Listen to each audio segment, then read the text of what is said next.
Hello, I'm Jim Cummings, the writer and director of The Wolf of Snow Hollow and The Beta Test, and you are listening to the Horror Squad podcast.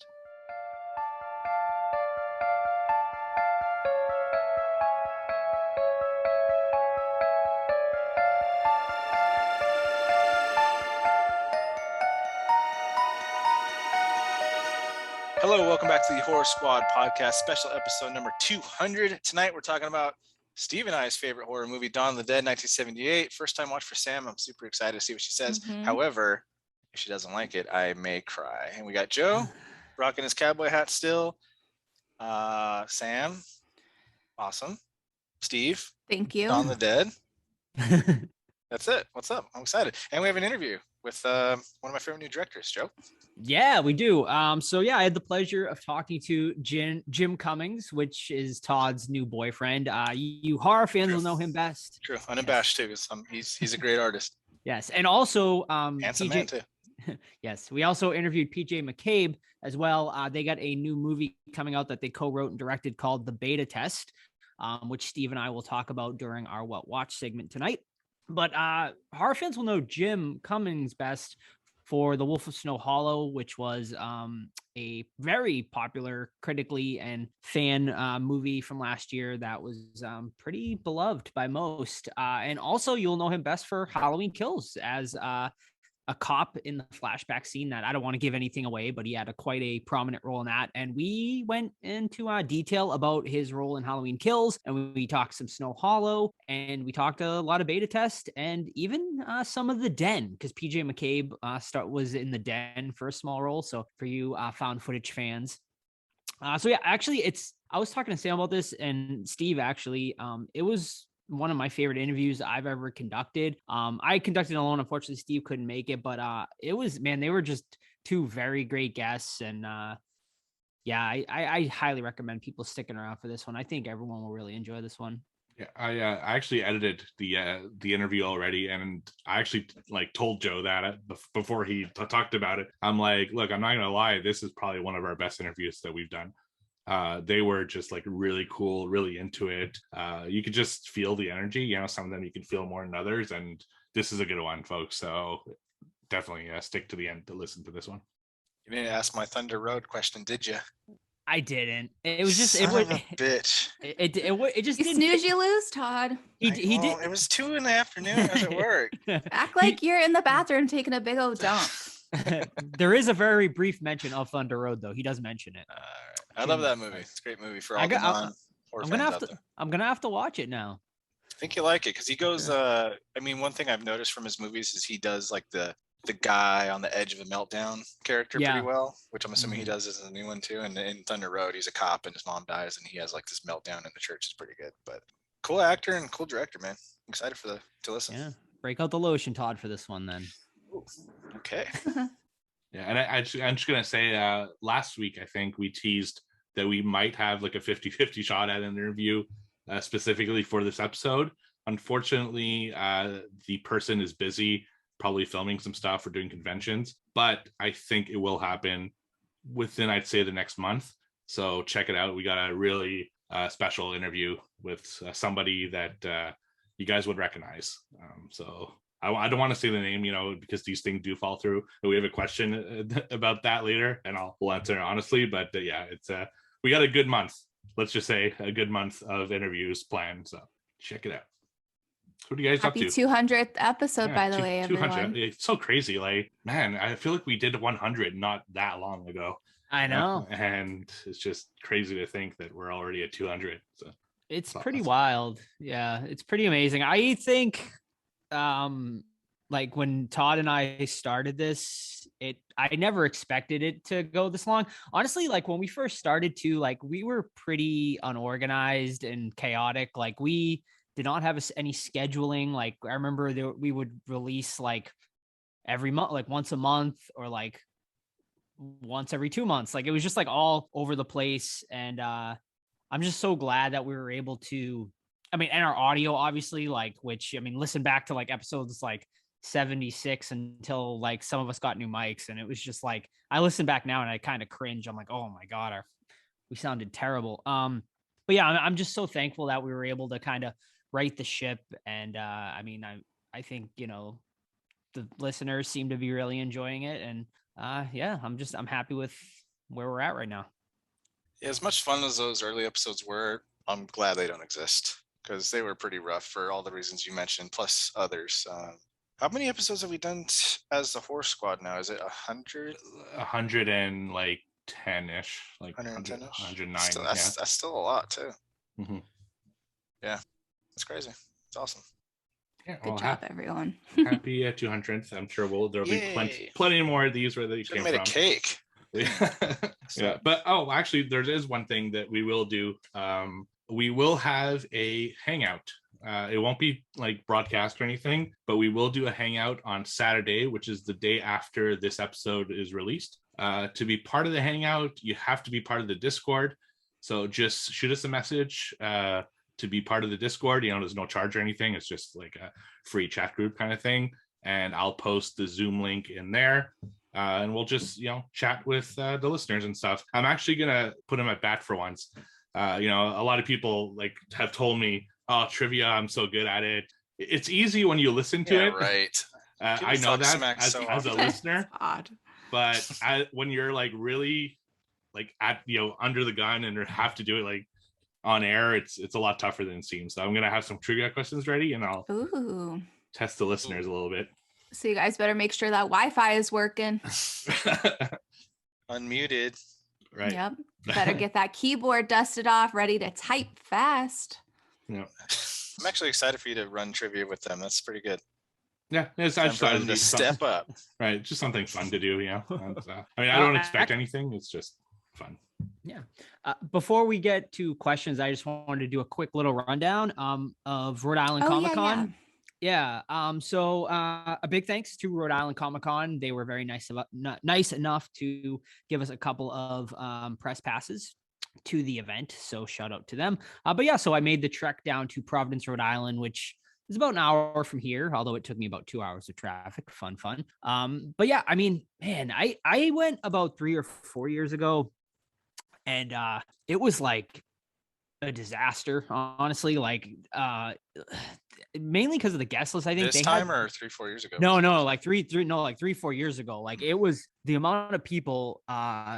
It was just like insanity, and like you couldn't even move in there. And kudos to them. Like they really like listened to people and righted the ship, because this year like ran like so smooth. Like they finally like, you know, the big problem 3-4 years ago was they had like this bridge and they only allowed it to be like one-way flow, and it created a complete shit show where like if you wanted to leave, like you had to like leave and go outside to come back in and shit. It was so dumb, but they listened to the fans and stuff, and they righted that ship. So thank God. So kudos to them for actually listening to people. You know, because most cons and stuff don't do that. They just are like, whatever, we're gonna do it our way and screw you guys. But you can tell that they like really listen to their fans and stuff. So kudos to them. But overall, I mean, this is like one of my favorite cons I've attended, non-horror wise. Like I've attended some comic cons, but man, they know what they're doing there. Like it is, first of all, it's like massive. It is the biggest convention I've ever attended. From what I talked to some people and from what I heard, like it's basically like the third biggest in the country after San Diego Comic-Con and New York Comic-Con. I don't know how accurate that is. That's just from people I heard talking about it. But man, I believe it, because like they take up an entire the Dunkin' Donuts Center, which is like a big hockey arena, and then they also occupy a convention center next door. So I mean, there are like hundreds upon hundreds of vendors, and they have like a really good like flow of like different things. Like, you know, if you're a horror fan, there's something for you there. If you're an anime fan, there's something for you there. If you're, you know, a Marvel fan, there's something there for you. So like they really have something for everyone, and it shows in the guest list too, obviously, because like they had a good amount of horror guests. I met James Jude Courtney, of course, who played Michael Myers in Halloween Kills in Halloween 2018, who was awesome. Like he was just so nice.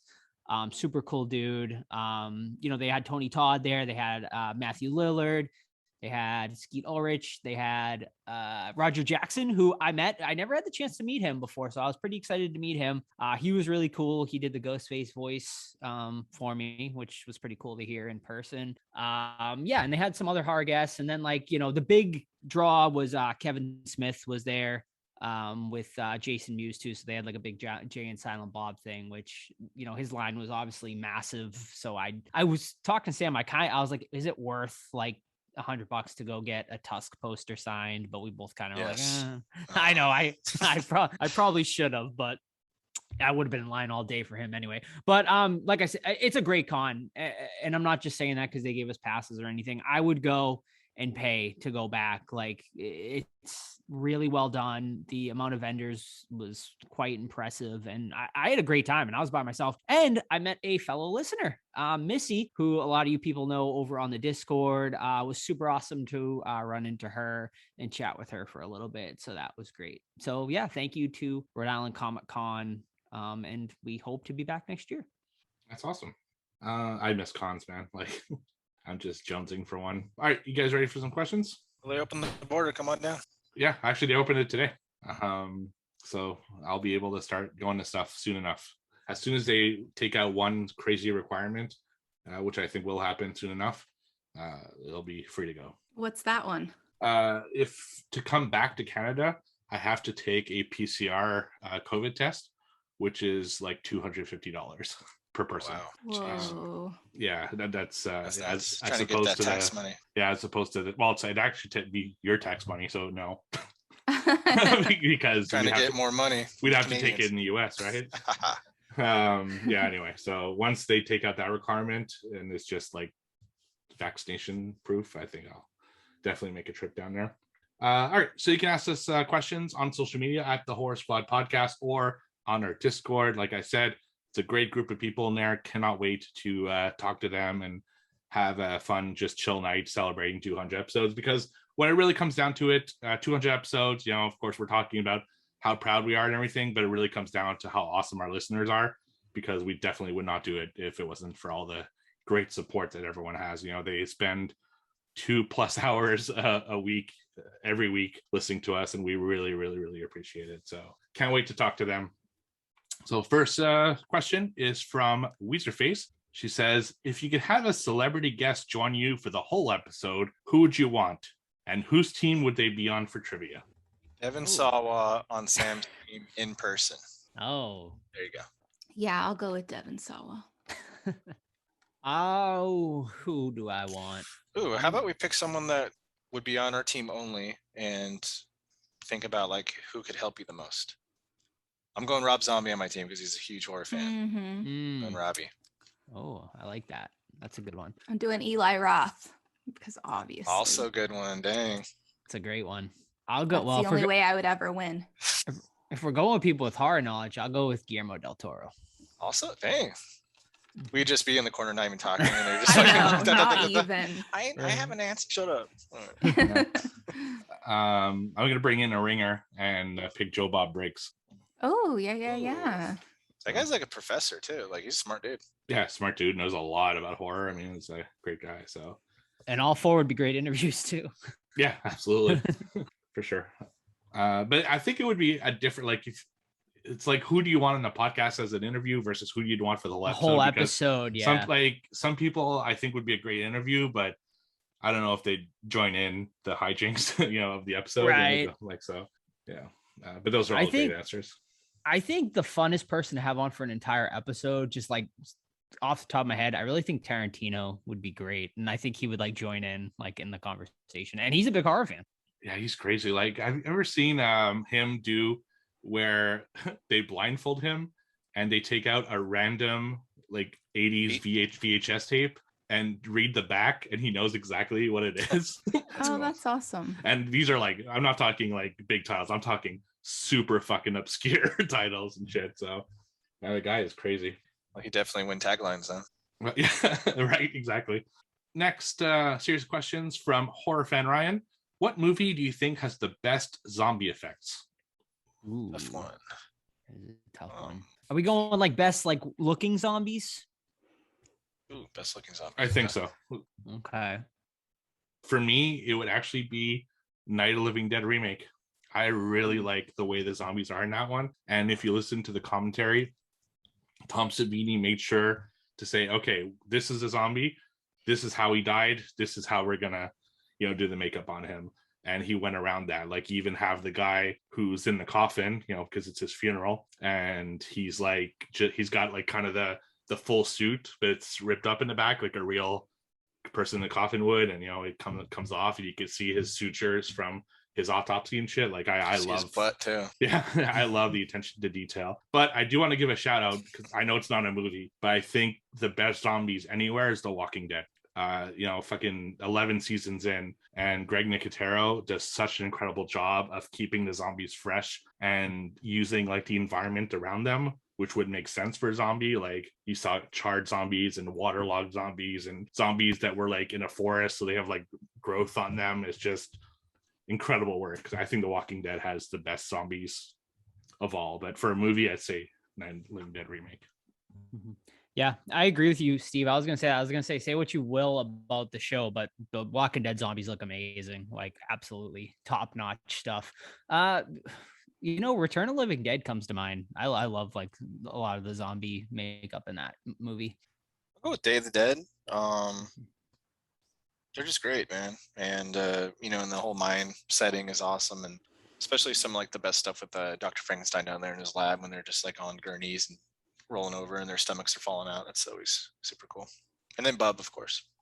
I definitely agree about The Walking Dead. And sorry to say, but sometimes the zombies just kind of all like mesh in my head, but I'm going to go with Train to Busan just because that's like the only time I was afraid of zombies. Yeah, they were crazy. Like, yeah, it's definitely good effects there. His next question: what is your favorite style zombie? The slow moving or fast moving zombies? Slow. If I was in the scenario, so slow, but I like to see the fast ones. I've always been a purist with the slow movers, but the older I've gotten, I've come to appreciate the fast zombies a lot more. So yes, I don't know. I'm kind of split on it. Yeah, I agree. They're great films on both ends, but to me, I love the slow zombie. I like the idea that you can take them on if there are a few of them, but it's the overwhelming like number of them that is their true danger and stuff. So I prefer the slow zombies. There's really no way to get away from a fast zombie unless you're an Olympic athlete. You can take the slower zombies in more like how you guys talked about the guy, who was it that you said does like a backstory on them, like you get to know them as characters on their own instead of just like a massive wave of dead humans wanting to eat your brains. Yeah, it's like they say in Zombieland, rule number 1 is cardio. So that's what you need. His next question is: brains or no brains? Not that they only eat brains. Let's eat everything. So I'm all on the table kind of guy. Agreed. Yeah, I agree. I agree, and it's funny. I forget which one. I watch a lot of them. But I watched a zombie movie lately where shooting him in the head didn't kill them. And it like bothered me. It's like it's such an important rule to the zombie genre to me that it was like, what the fuck? Like what? Like I didn't understand. That's like that. But not all the zombie films do that. It's almost like an accepted kind of rule, So it is like off-putting to me that wasn't how you killed them. Well, Return, you have to burn them. Mm-hmm.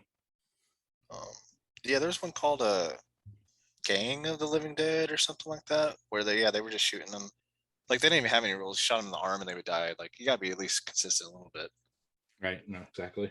And he finishes up with congratulations on 200. Here's to 2,000 more. Good Lord. I didn't want to do the math on that. Yeah. 2,000 more. Oh my gosh. Welcome back to episode. Heck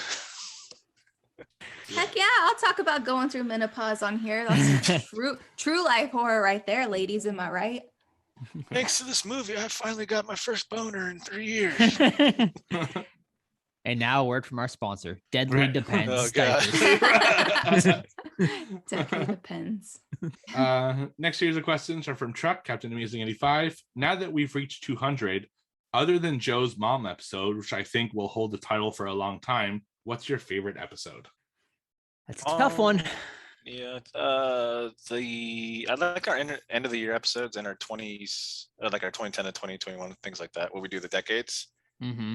So I'll just say our last decade episode, which I don't remember at this point. 90s? 90s. 90s was the last one. Yeah. That one. Yeah. 80s would be tough. Mm-hmm. Yeah, I agree. Those are all my favorites, like the 90s perspectives, and then our year enders. And I really liked our Romero perspective, which obviously, like, we're talking Romero. That was just me and you on that one. Was it? Yeah. It was just We me weren't. and you. Were we not the horror squad yet? When No, we did that? we only did No. one retrospective, and it Oh. was Stuart Gordon. Stuart Gordon. Okay. Well, never Yeah, mind. we've been pushing back Wes Cravens for like Yeah. We should 2 probably years, get to or that, like the whole episode. Yeah. Yeah, we probably should. Well, we should like pick a date that way we can start watching, because I have a lot of Craven I got to catch up on. There's a lot of Craven I haven't seen actually. Maybe like March, like it's between the year-end episode and the 80s episode, so we'll have like Mm-hmm. Is our Romero episode on? Like, is it? no, it's gone. No, Listenable? it's an Okay. It's old, gone to space and old time. show. It's gone to space. Well, that was I a great watched- episode. So I watched all Or the you just like all this- re-record it if you wanted to. Yeah, definitely. That'd we be something could. we should probably do. Yeah, it was fun. But yeah, like year enders and like best of decades are my favorite too. I'd say anytime my movie choice wins. Just joking. I like the themed ones. So next too. week. Yeah, so yeah, we didn't, Also, I have to say, I think my movie actually won because Steve cut it off, and I saw people still out there voting. well, I for said Friday morning, for my and pick. it was Okay, but there's a window in Friday morning. yeah, I know, but Steve. like I can't go on forever. I know, you I'm just teasing. But yeah, it's interesting. I didn't mention it, but so what we did this week for 200 is we let the audience, the listeners, pick. So they threw out recommendations. We each picked one, and then we let them vote on which one it was. And I gotta say, this was like by far the tightest vote we've ever had. Usually there's like one or two that do well, and the other two like really don't. But this time, all four movies did really well. And actually, it ended in a tie for first place. So Dawn of the Dead tied Joyride, and Exorcist came super close. Like it did a last minute push during the night that it was only like 2 or 3 votes behind. So we decided to do Dawn for this episode because it's like a bigger title and it means more to the show because it's me and Todd's favorite. But we're going to do Joyride next week because it tied. So we want to give love to both. So it should be fun. And we're doing The Exorcist for a book club. That's right. Oh, is that official now? That'd be fun. That's official, cool. yeah. Which I never read it, so I'm curious to see like how faithful that adaptation is for the film. Is that going to be the last book of the year? Yeah, club? it's super hard right now with all the holidays and everybody's schedules, things like that. Mhm. So I would probably guess, yeah. Right. 100% guarantee I will read this one. I have to. I've heard that before. I'm gonna Joe, join you in. have to. I have to. I will. No, I 100% will for this one. Yeah, that's the book that made my mom afraid of horror. So she Ooh. refuses to watch horror to this day because she read that book in like the 70s. You know, I don't think I knew that it was a book. Yeah. It's apparently a really good book too. So as far as the question for the episodes, yeah, I mean, for sure my favorites are the decade ones and the year-end ones. In fact, I'm really working hard for the year-end this year. I am at 74 2021 horror movies, and I decided that I'm gonna make the push and hit 100, just to have the biggest. Like, it's funny, I'm gonna probably be at the most movies, and I have like the weakest list I've ever had. So go figure. Wow. Outside of that, I've been really enjoying the remake, like original episodes that we started doing fairly recently, especially when the original is like older. Like when we did House of Wax, that was really cool. Then we did House on Haunted Hill. That was friggin' awesome. So I'm looking forward to doing more stuff like that, you know. So that's awesome. Yeah, I've seen a lot of people pushing for 13 Ghosts. So maybe that'd be the next one we can do. Yeah, for sure. Yeah, so those are, and also I love when we do a movie that I wouldn't necessarily have watched otherwise, you know, just like Rocky Horror. Even though I'd seen it a long time ago, I was never really motivated to watch it again. And I'm not gonna lie, I've been like really listening to those songs ever since that episode. Like They're good. It's like sticking with me, you know. So I love episodes like that. Next question: what episode is your least favorite? Now that's a good question. I have to look at the show Yeah, list. I have to look. I remember. So actually, no. I think this was the last episode before things changed. I believe it was episode 76. We did Godzilla King of Monsters. Yeah, that's right. And I remember ending that episode saying to myself, that's like one of the worst episodes we've ever done. And I don't know why at the time, but I was just like, that was a bad episode. And I remember Was it just me and you on that, or everybody else too? No, it was the full when we were 3 guys. And I remember we had a con that weekend. We went to Scaricon, and I remember I met a fellow podcaster, and I specifically remember telling him, I was like, yeah, we get a podcast. I was like, just don't listen to this last episode because it was really fucking shitty. I was like, and I don't want you to base it off of that.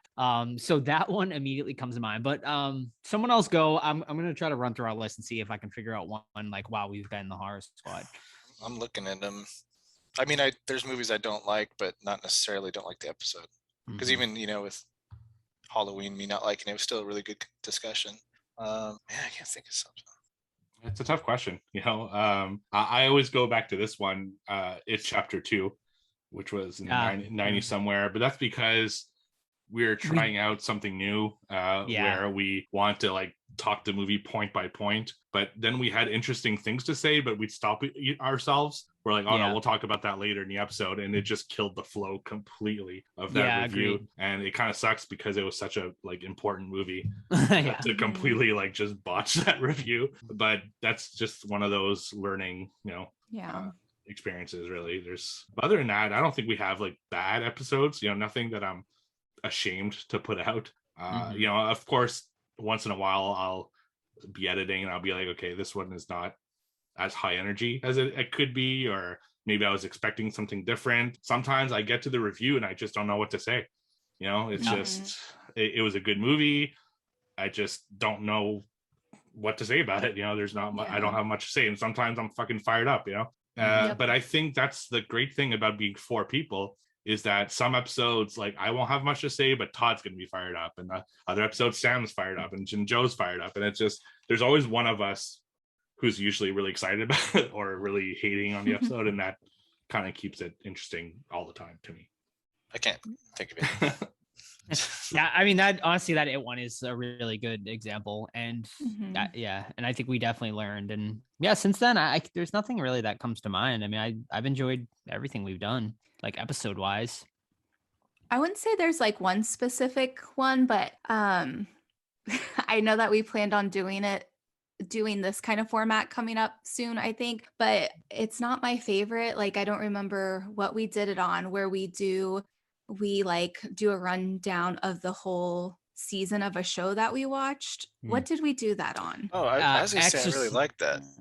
See,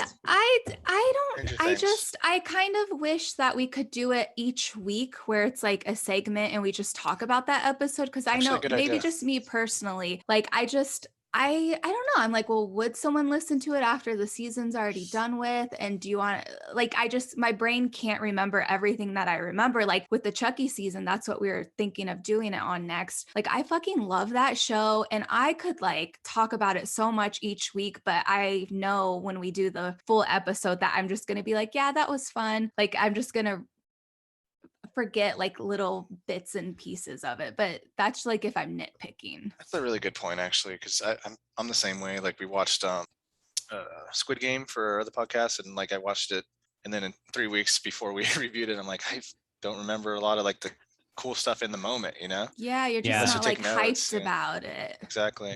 Like as a whole, even though you loved it, or maybe you didn't, but it does make it more difficult. That's a good idea. So every though, time Sam. we've talked about, that's what I think in my head. I've always wanted to say something, but it's a good idea. But I'll do whatever. I'm a team player, just saying. Awesome. All right. So his next question, piggybacking off Weezerface's question, what celebrity would you not want to take on in horror trivia? I think all 4 people we mentioned. That'd be tough. I guess number one, I'm going to go Eli Roth, just because I feel like he's got quite a vast knowledge. I feel like he's heard so many stories too, and experiences with, especially with his show now. Yep. That it's like his brain just soaks not only his stuff, but other people's. Mm-hmm. Wasn't there someone that, I don't know, I feel like there's sometimes I catch people who are like horror actors and directors and stuff, and I'm like, fake fan. 'Cause I feel like, not to like shit on Elvira, because I love her, but I feel like she had misquoted a movie from Vincent Price. Do you remember that, Joe? Like, I can't I remember what remember it you was. saying And that we're to like, me. that's not what the movie's called. Yeah. But I'm forgetful with stuff like that too. So It's tough on the spot sometimes, like it is, yeah. like I've seen Elvira interviews where she's pulling out like obscure ass movies, so I'm sure she knows a lot. But there are definitely some horror actors that, even some we've interviewed, I won't name them, but when you interview them, you're like, oh, what's your favorite horror? Like, I don't really watch horror. Great. So it's just the way it is. You don't they're have to actors be at the end of the day. Yeah, exactly. It's their job, right? It's not. I don't think Bruce Campbell likes horror. No, I think he just on. has to do it because that's all that he gets. Yeah. Whatever pays the bills. Which is fine. I mean, at least you're being honest about it, right? I guess. Or maybe he's not, and I don't know. And Jamie Lee, we all know she doesn't like it. I think she's like learned to embrace it, but embrace that paycheck. Exactly. Yep. Absolutely. All right. And his last question, Samarella, what is our 200th episode food pairing? Nachos, because that's what I had right before we recorded.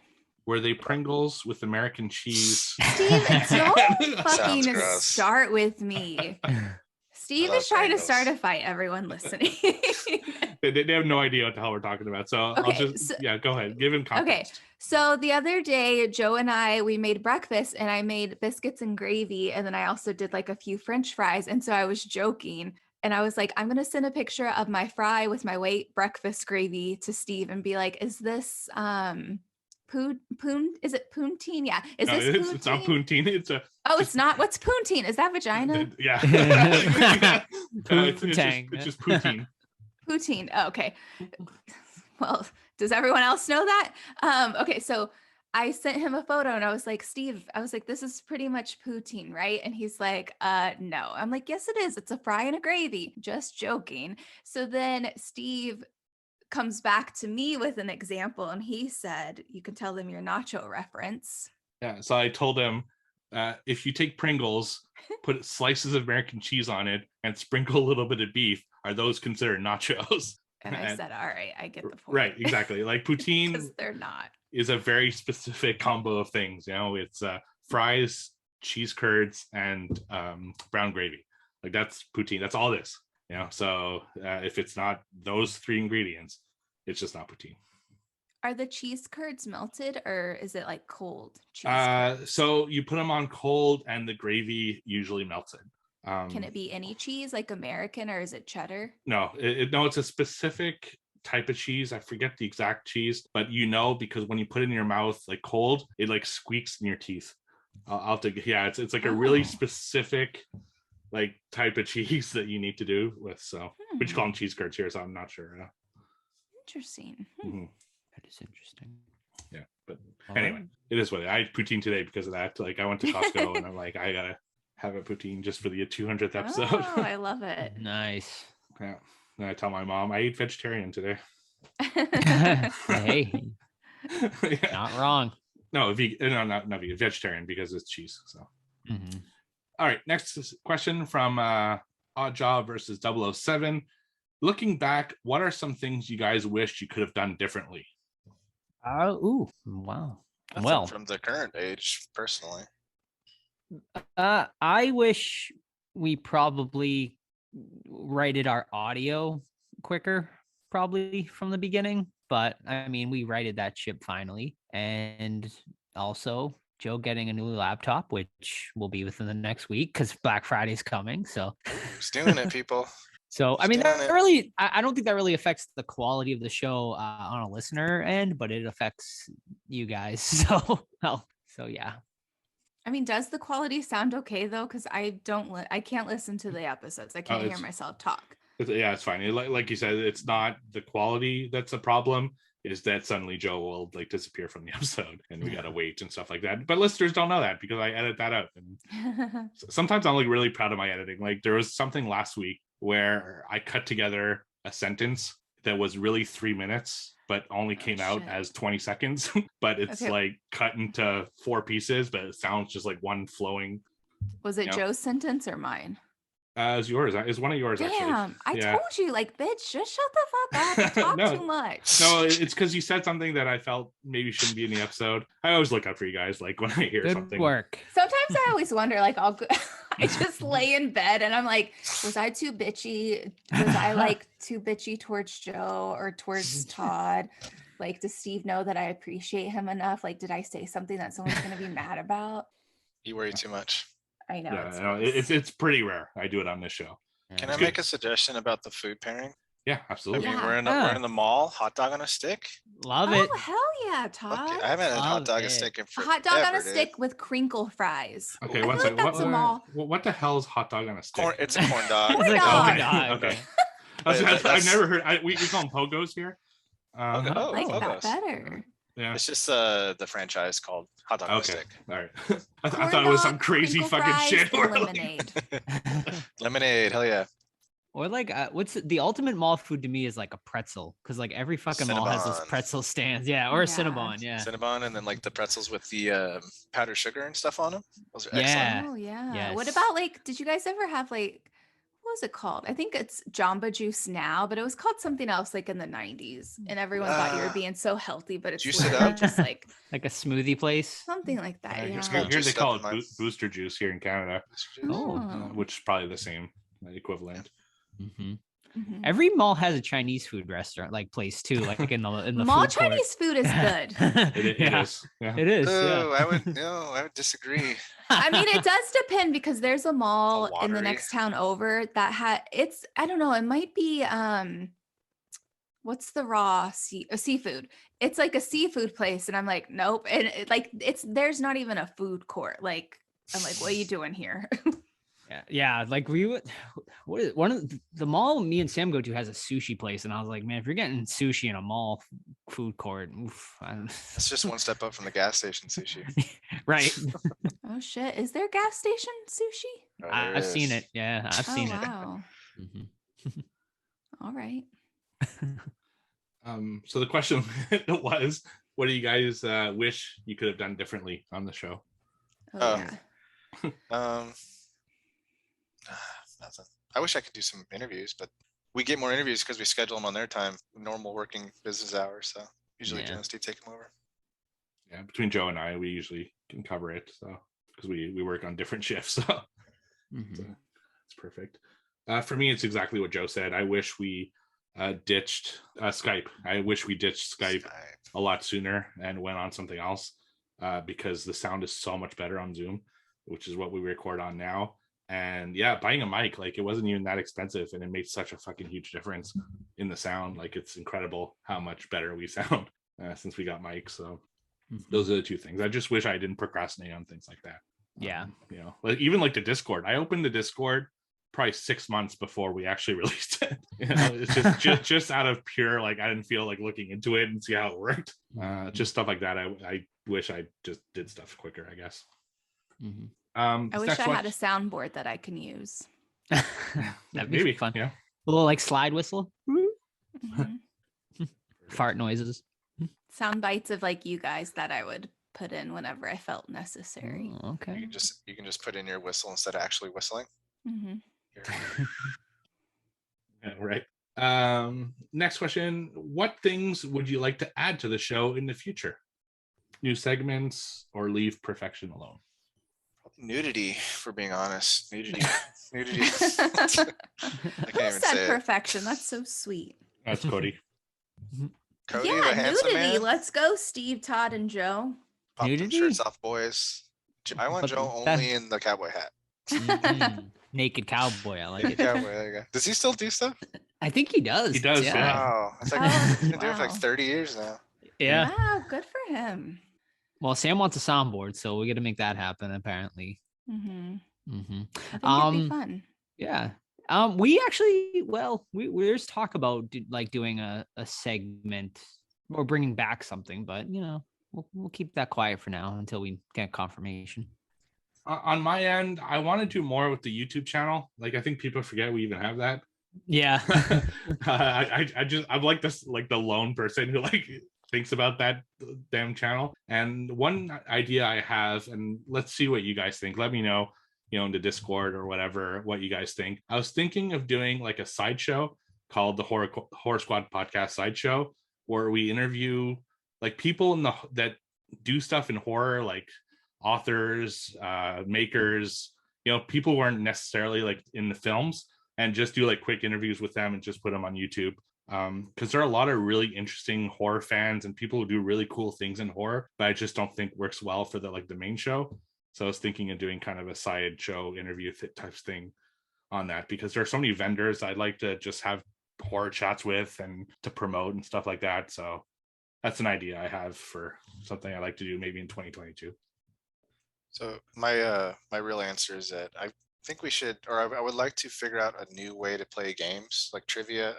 My favorite segment, but it would be cool to figure out a different way to do something along those lines. But I just don't know what, because we have to be visual and we can only use audio pretty much. Right. So red light, green light. But if any listeners have ideas. That's when the soundboard comes into play. Like I play sound clips and you guys guess that's what actually movie it's from, I like that. what director's talking, what That'd zombie is going. That'd be fun. Yeah, that would be fun. Yeah, absolutely. So and please give us ideas if you have something in mind. We're always open to listening to new things and at least trying them. They don't always work, but sometimes we'll try new things and see how it goes. Next semi question from our buddy Mondo from the Let's XP Geek and Gaming podcast.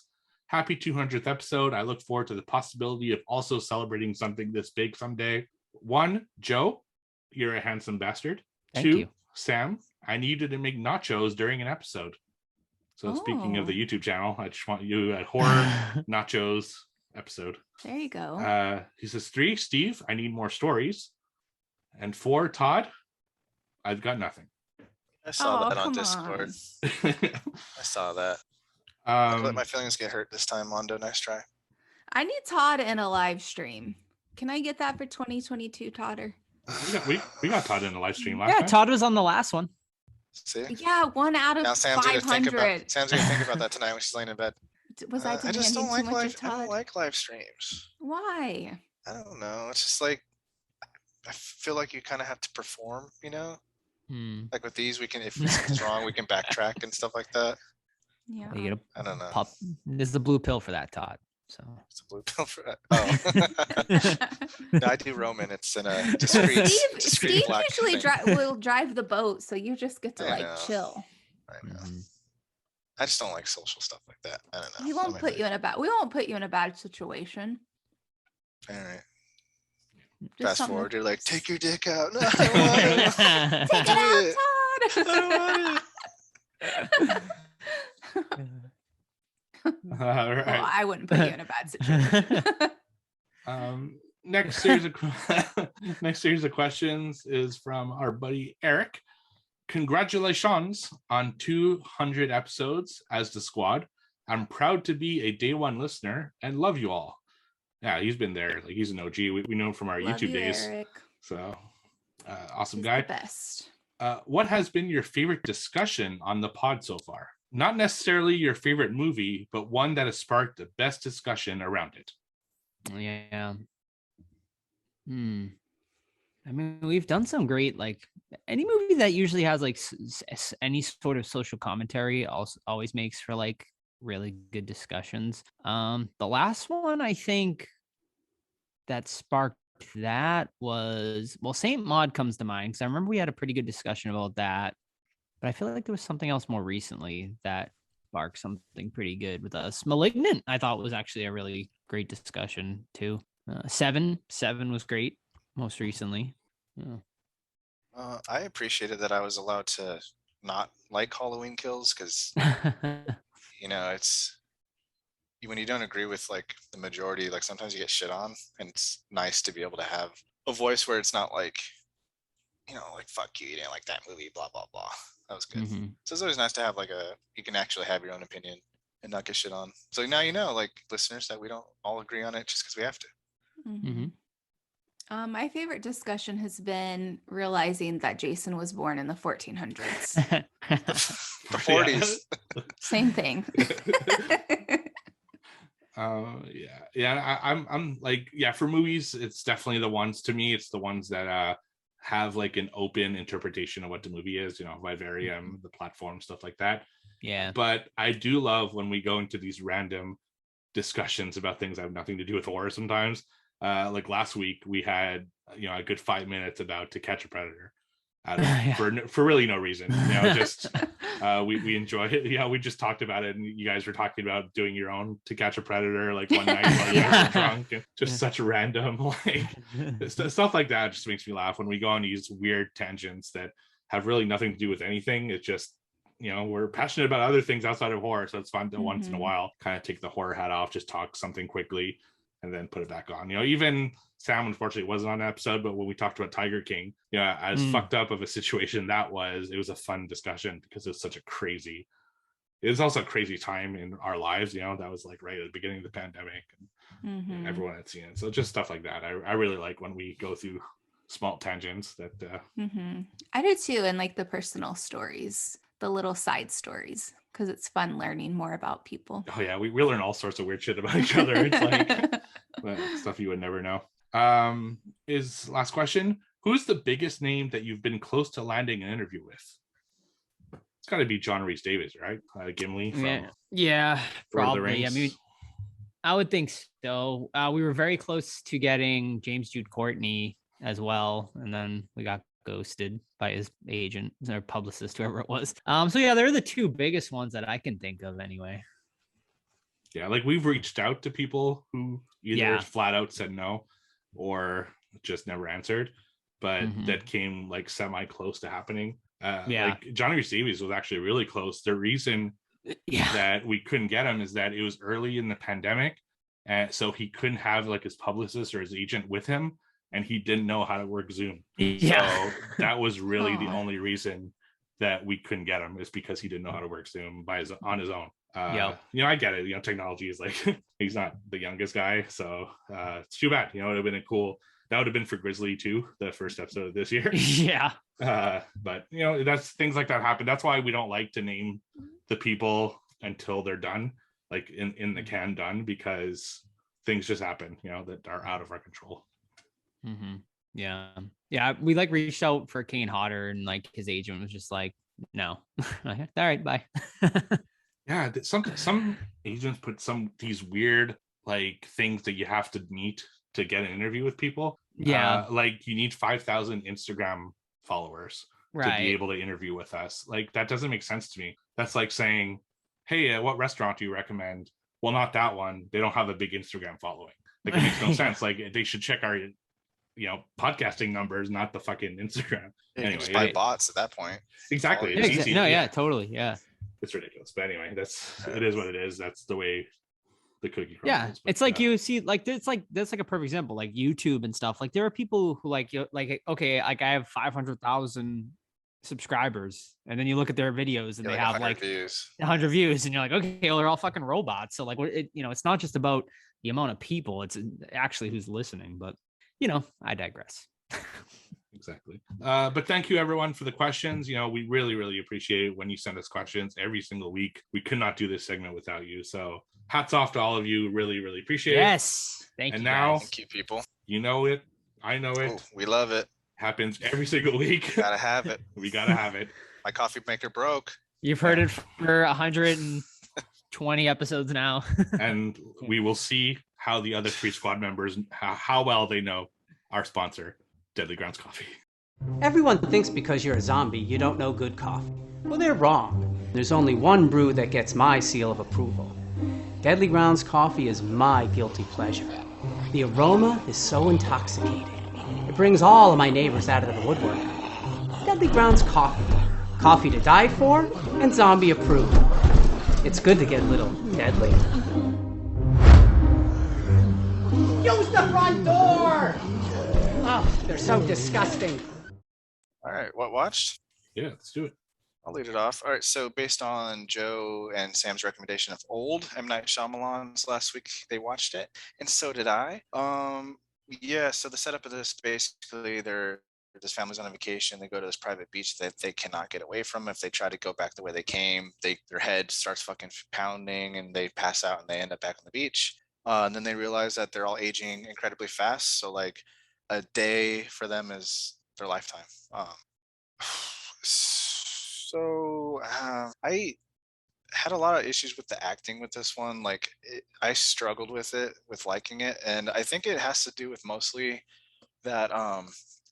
To backtrack a little bit, there's like a 6-year-old person, like there's little kids, and they keep getting older body wise, but their mind stays the same. So I think that's where my problem came from, because they were a 6-year-old boy with the mind of a 6-year-old, but then they're like having sex and stuff, and they're like very like immature. So I think it was a creative choice for them to make them like that, like very naive, which naturally would be if you're a 6-year-old in a 6-year-old's body. You don't know what you're doing, all these hormones, shit like that. But then like the character reactions to some things were really rough too, like the adults. There's this Asian fellow too that like his acting was like pretty stiff, and in the beginning he's like, we should swim around the beach, and then 30 minutes later he's like, all right, I used to swim, I'm gonna swim around the beach. Like, well, why didn't you fucking say you're just gonna do it 30 minutes ago, dumbass, before you aged 20 years? So like some little stuff like that. I didn't see the twist coming, and it was pretty nice. It kind of takes a little bit away from it, but nothing like crazy, not like The Village crazy, where you're like, this movie now does not matter because of the twist. So, but I absolutely love the premise and the setup and the setting. Just the acting was a little bit off for me, but it's a solid one-time watch. I don't think I'd watch it again, but definitely like not in my top 10, but nowhere near the bottom either. So that's Old. M. Night Shyamalan 2021. Was it like, what were you expecting before Joe and I talked about it? Like, did you hear that people hated it too? And were you thinking you would hate it before you watched it? I heard people hated it because of like really bad acting. Mm-hmm. But then when I saw it, I'm like, oh, it makes sense because they're kids in adult bodies. So they're a little funky. Mm-hmm. But yeah, that's my number one complaint I kept hearing, was the acting was terrible. So I was like, all right, I'm going to put this off. But then you guys watched it. I'm like, okay. So it was definitely like a slightly higher than average for me. Okay. Like a 6.5. Mm-hmm. All right. Steve, you want to do beta test? You want to do that at the end? No, it's fine. Whatever. All right. So Steve and I, for tonight's interview, make sure you stick around after the episode for it, watched The Beta Test, which is about this Hollywood agent. He's kind of a prick in a lot of this, in a sense, played by Jim Cummings. He receives a mysterious letter in the mail that basically it gives him like an address, right, Steve, from what I remember, like a place to go. It's a hotel. Hotel, and he meets up and he has a sexual encounter with a complete stranger, and it's like a one-night thing, and that's it. And he basically becomes like obsessed with this person. He wants to find out who this woman was. And it basically takes him down like this rabbit hole of craziness. Yeah. And I mean, I'll leave it at that because, the movie just released. So I don't know, unless you have more to add to it, Steve. They're blindfolded, both him That's and right. the girl. That's why he doesn't know who he's sleeping with. So basically what it is that he got a card that said, what are your biggest fantasies? And he fills out like this card of like his fetishes. Like he particularly like face sitting, for example. And he's filling out this card. Like, I like girls to do this. I like dominant girls. I like, so you fill out kind of your fetishes and you send the card back, and they send you a hotel key, and you go in blindfolded, and they're blindfolded as well. I'm assuming it's like matching them based off their fetishes, and he just becomes obsessed with this service, and eventually he wants to find out who that girl is, and fucking crazy ass like adventure ensues as he tries to figure out A, who that person is, and B, who's behind all of this, all like the service and stuff. So that seems like it could be a real business model. Yeah, actually, absolutely. Yeah, it's like Ashley Madison type shit. I just gotta say, personally, I liked it. It was a really good movie. The star, young Jim Cummings, fucking fantastic. He really does a great job in this movie. Like, he was both crazy but funny, and his delivery was just really on point. And I had a really good time watching this. The only thing I will say, as far as our audience, is usually when we get these screeners, I'm expecting it to be a horror film, and I'm kind of waiting for the horror the whole time, and it wasn't really horror. It was more like funny, like a comedy thriller, I would say, more than anything. But still, definitely a solid film that I think you guys should check out, because there's a lot of fun to be had in this. It's really interesting to see kind of as he goes down the rabbit hole of what this service is and his feelings and stuff. It's a good film. Mm-hmm. Yeah. So yeah, my only negative really too with Steve is that, you know, it's not really a horror movie per se. I mean, it's a dark comedy, like, so it definitely has some horror elements in there. So my first encounter with Jim Cummings was The Wolf of Snow Hollow, and I gotta go back and rewatch that now, because like I just don't think I was ready for his comedy, or I didn't know what to expect after with Wolf of Snow Hollow. So coming into this one, I knew what to expect, and if you're a Jim Cummings fan, you are 100% going to enjoy this one. And I really actually enjoyed this one, and it makes me want to go back and watch, because I was like so on Wolf of Snow Hollow. I think I would enjoy it more now, like kind of knowing his style. But yeah, I mean, this one is a really fun ride. It's just like batshit crazy. There's I mean, the ending in general is fantastic. And there's a lot of great like social commentary in this one, dealing with, Hollywood and, and a bunch, which we go into in the interview, which Jim has a really great answer for, actually. But yeah, I mean, I really enjoyed it, and I definitely recommend it, especially to you, Todd, being a Jim Cummings fan. Yeah, for sure. Definitely gonna watch it as soon as possible. Anything, Sam? Were you going to talk about Squid Game? Yeah, So, I mean, yeah, we can talk about it now if you want. okay. Is that okay, Steve and Todd? Yep. Sure. Me and him just covered it, so we can jump into it. So Joe and I just finished up Squid Game. I might call it Squid Games. I feel like we're kind of behind, but I didn't realize it seemed like it came out earlier than October, but I think it was just a few weeks ago. All right, you can talk, Joe. So, so Sam and I finally jumped on the Squid Game train. We had heard everyone kind of talking about it. We were a little behind. So yeah, we binged it in 2 days. I think we just like started it the other day.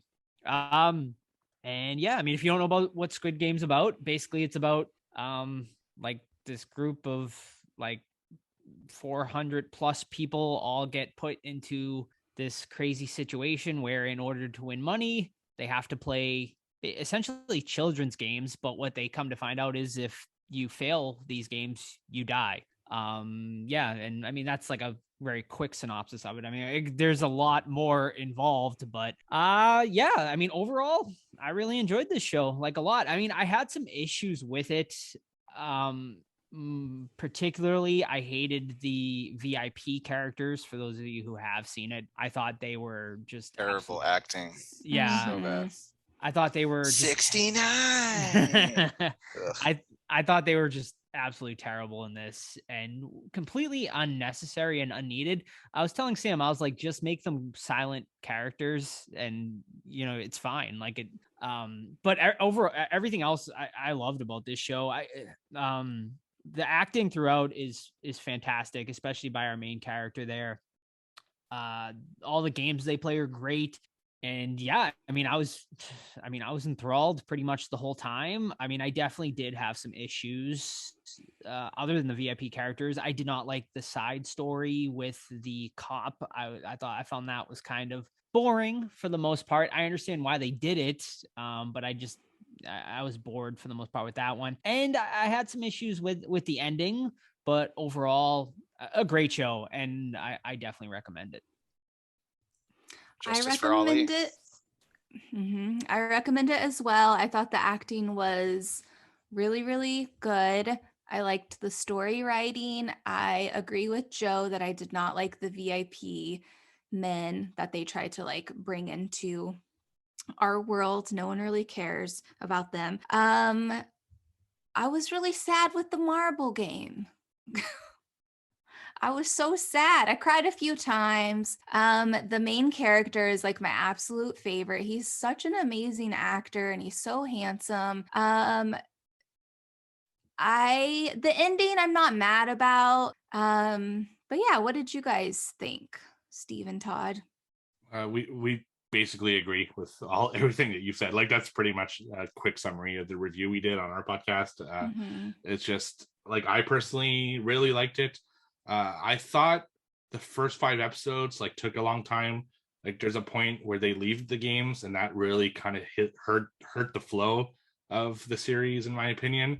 But once they get back to it, it's pretty good. And the last like 4 episodes I thought were really stellar, especially episode 6, the one with the marbles. One thing that I find that's amazing about the series, and you guys will start discovering this now, is that if you go and watch like things you missed in the show, there are a lot of clues to what the ending is, to the twist that are shown throughout the movie that you probably didn't notice. And it's cool because then you could go back and rewatch it and appreciate it on a whole other level. And I like stuff like that, where, you know, it's like, it kind of like, I guess, like Sixth Sense, right? There was clues to the end the whole time, you just didn't see it. So can you give us one clue? Yeah. Spoiler alert for the ending, because they're clues to the end.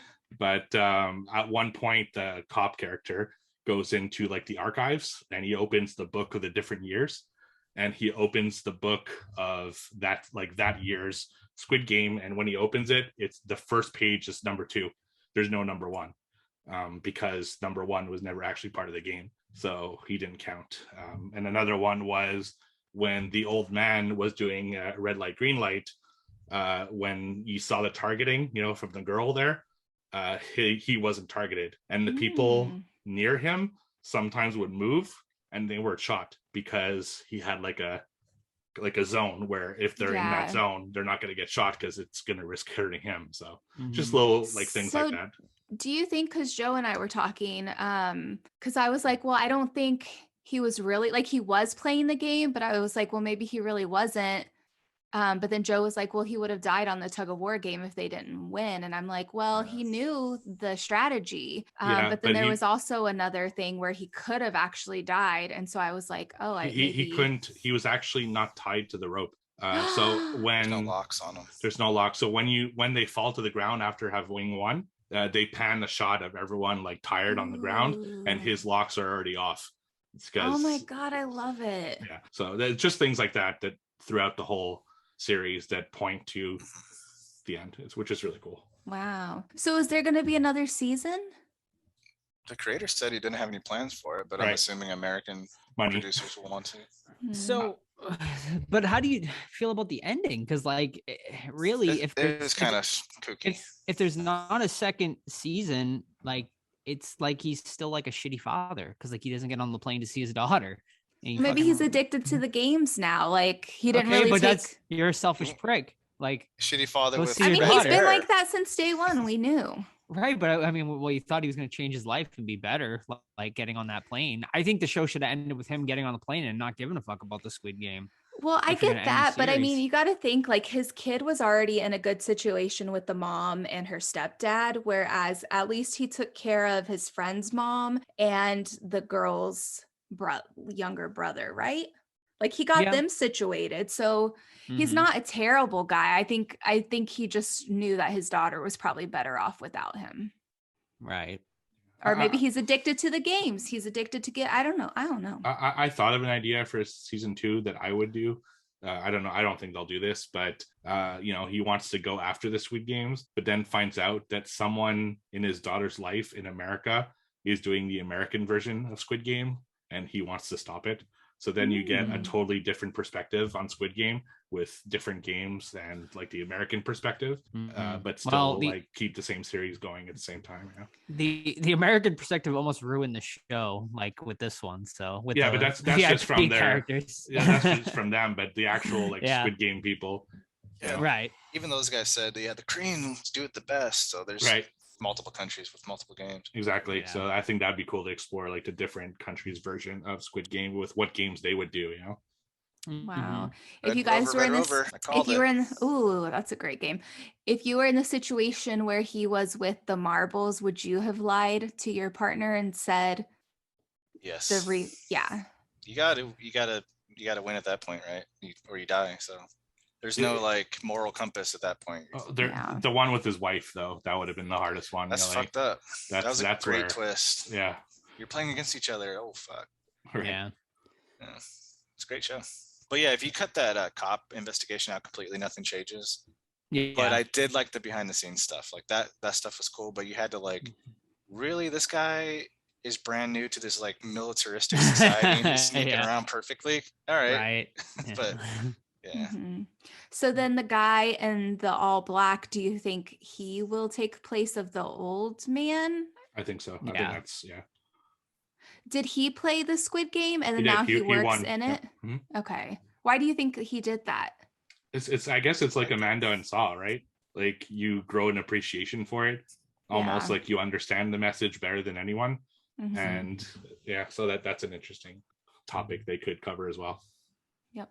Cool. I actually saw a funny tweet about it where an American guy on a plane coming back from Korea saw a guy like in a few seats over with pink hair, and he took a picture of it and he wrote a caption, guess no Squid Game 2. I want to see Ta with that hairdo.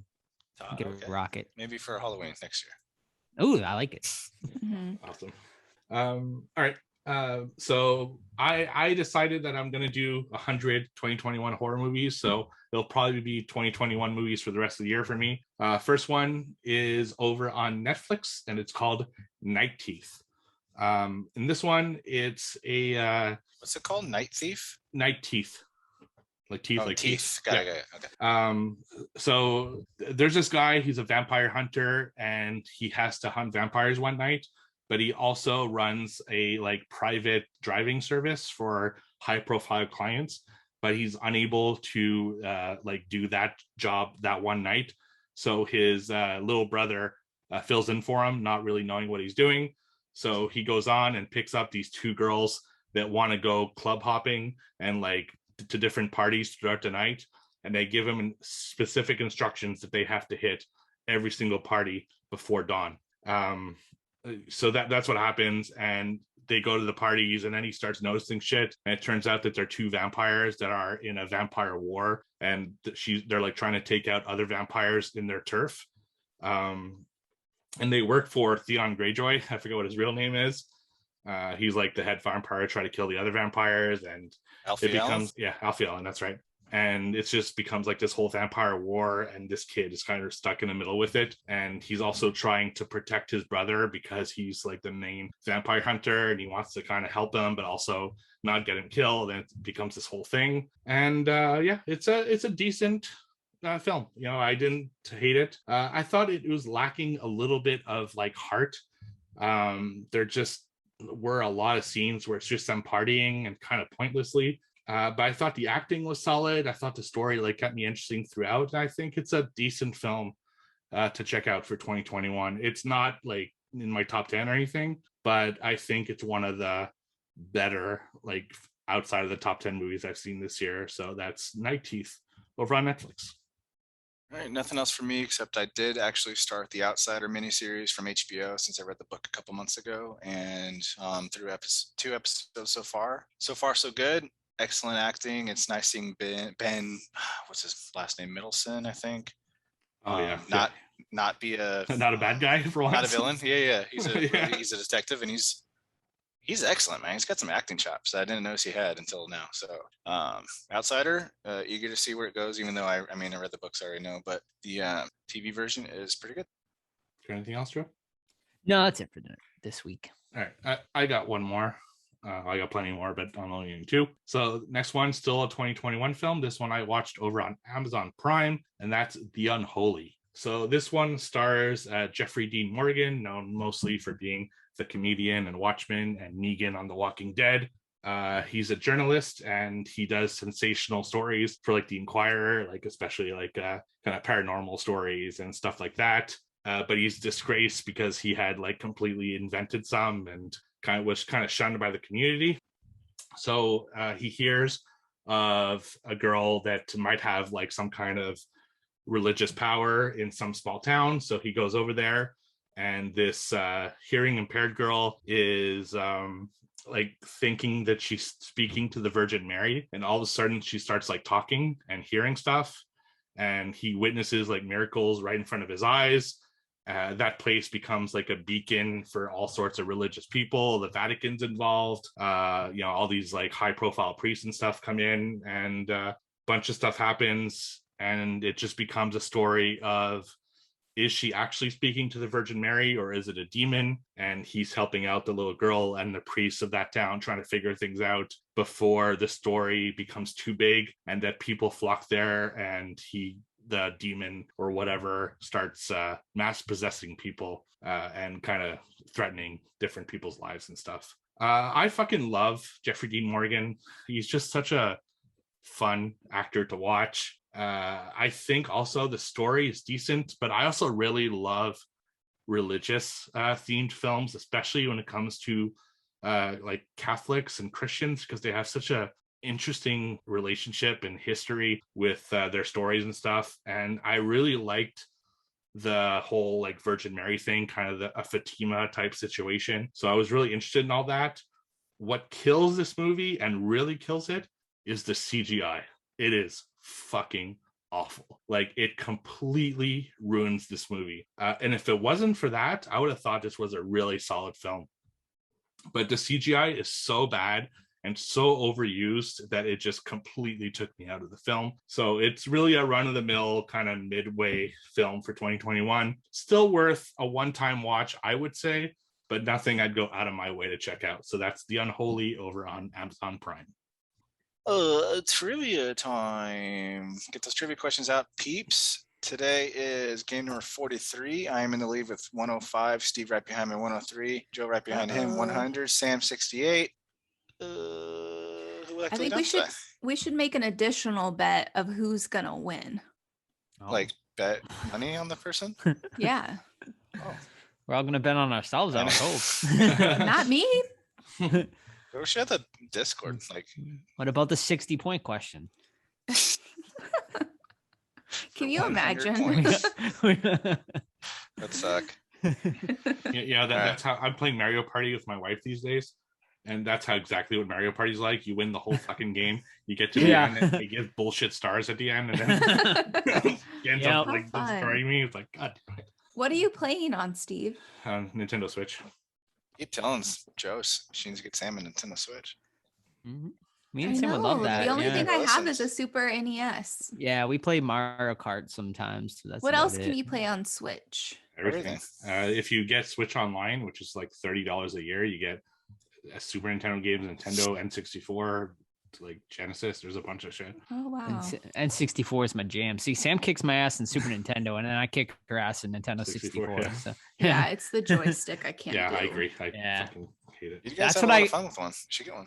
We should. Yeah, we probably should. Maybe. That's what we should do for Christmas. Get yourself a Black Friday gift. Yeah, maybe we will. Would we be better off with a Switch, PlayStation, or an Xbox, though, if we're gonna go? Depends what you're playing. That's I think Switch. For you guys, Switch. For you guys, Switch. Yeah, for you guys, casual. Yeah, right. Yeah, because we don't gain that much. So right. Steve and I have all of them. No big deal. No biggie. I'm an adult. I can do that now.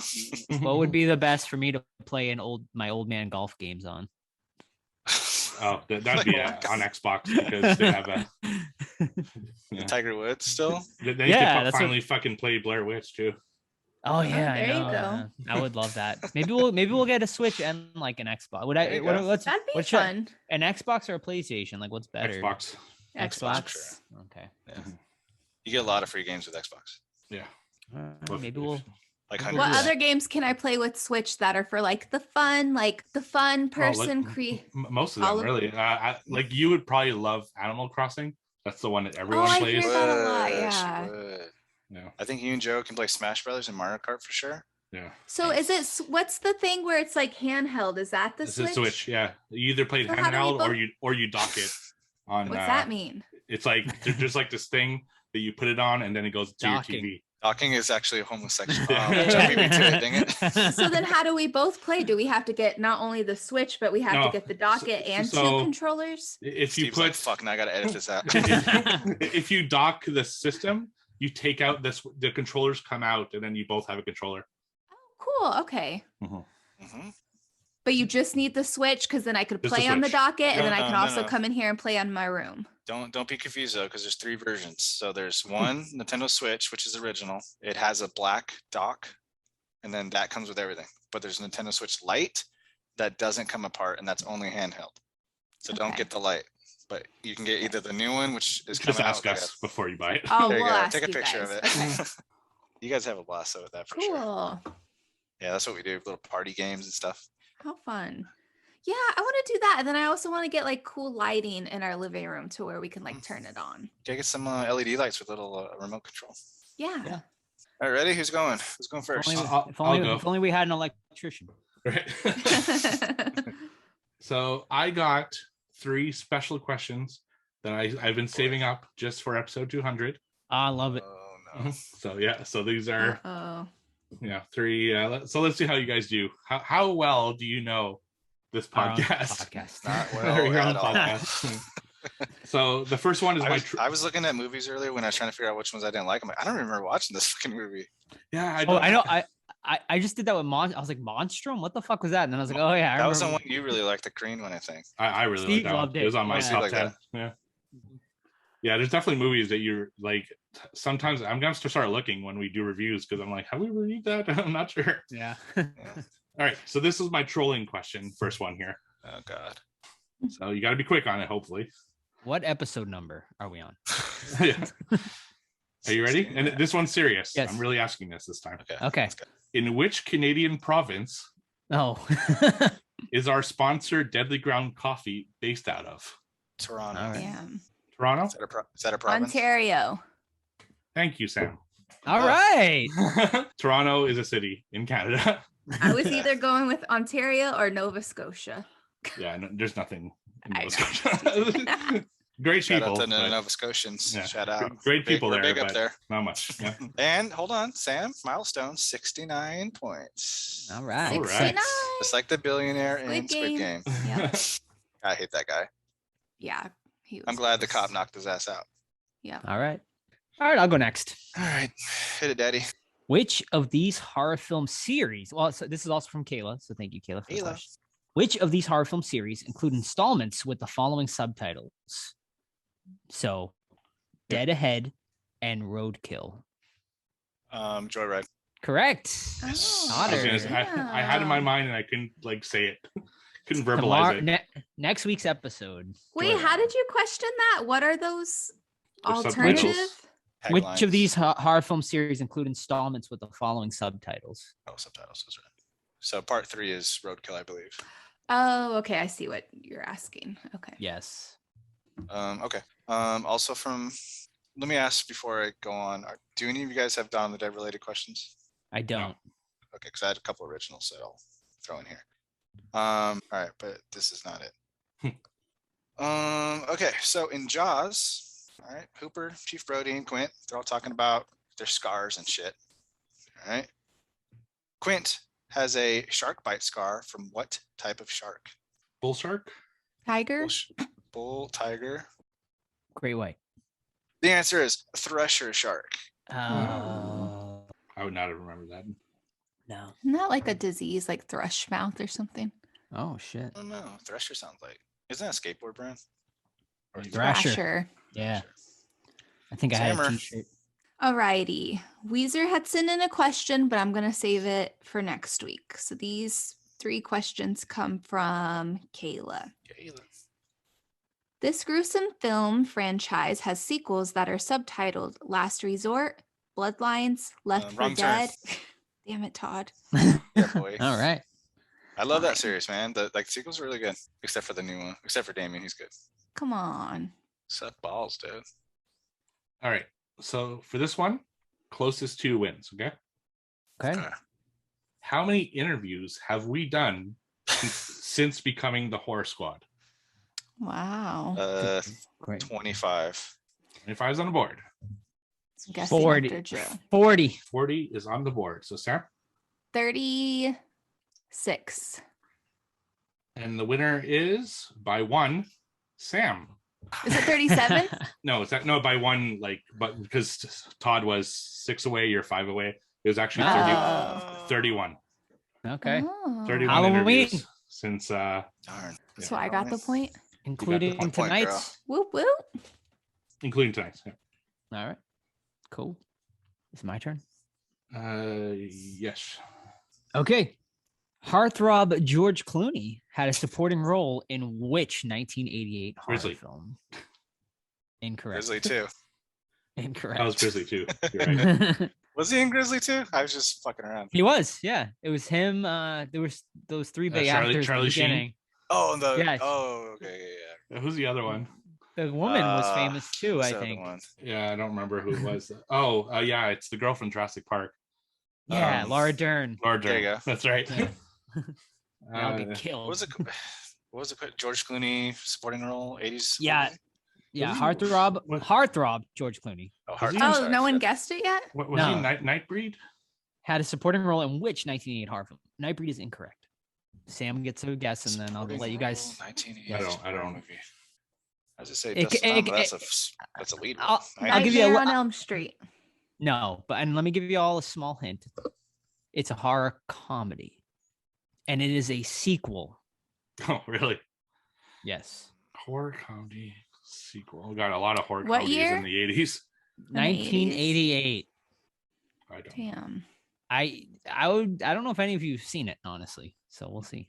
It is a very popular franchise. Very popular franchise. Phantasm 2. No. I have no idea. George Clooney, popular 80s. Friday 13th. I mean, In- and Nightmare on Elm Street, incorrect. but I can't have two In- guesses. Incorrect. Sam, one more guess for you if you want it. Very Mhm. popular. I Is it don't. Jaws? No, it may be very popular is not the right term. Very popular cult following. Cult series or the sequel itself? It's a cult. It's a cult series. Mhm. Oh, All right, just All right. basket case. Return of the Killer Tomatoes. Oh, Aw. get out of here with your popular shit. God, the first one is so fucking bad. Christ. Huh. All right, Todd. Okay. I don't know why I'm throwing Steve Bones here, but here I go. What is the news station that Fran and Oh, Steven Is it work at in Dawn of the Dead? WNUF? No, that's the fucking Halloween special. Yeah. WRKQ. Both of those incorrect. WGN. I'm going to give it to you. It's WGON. Oh. I'm giving it to her. that I'm was giving gonna- it to her. Yay! Thanks, I had Todd. no idea. WNBC. No. WNBC. I love that movie. That's a good one. Yeah.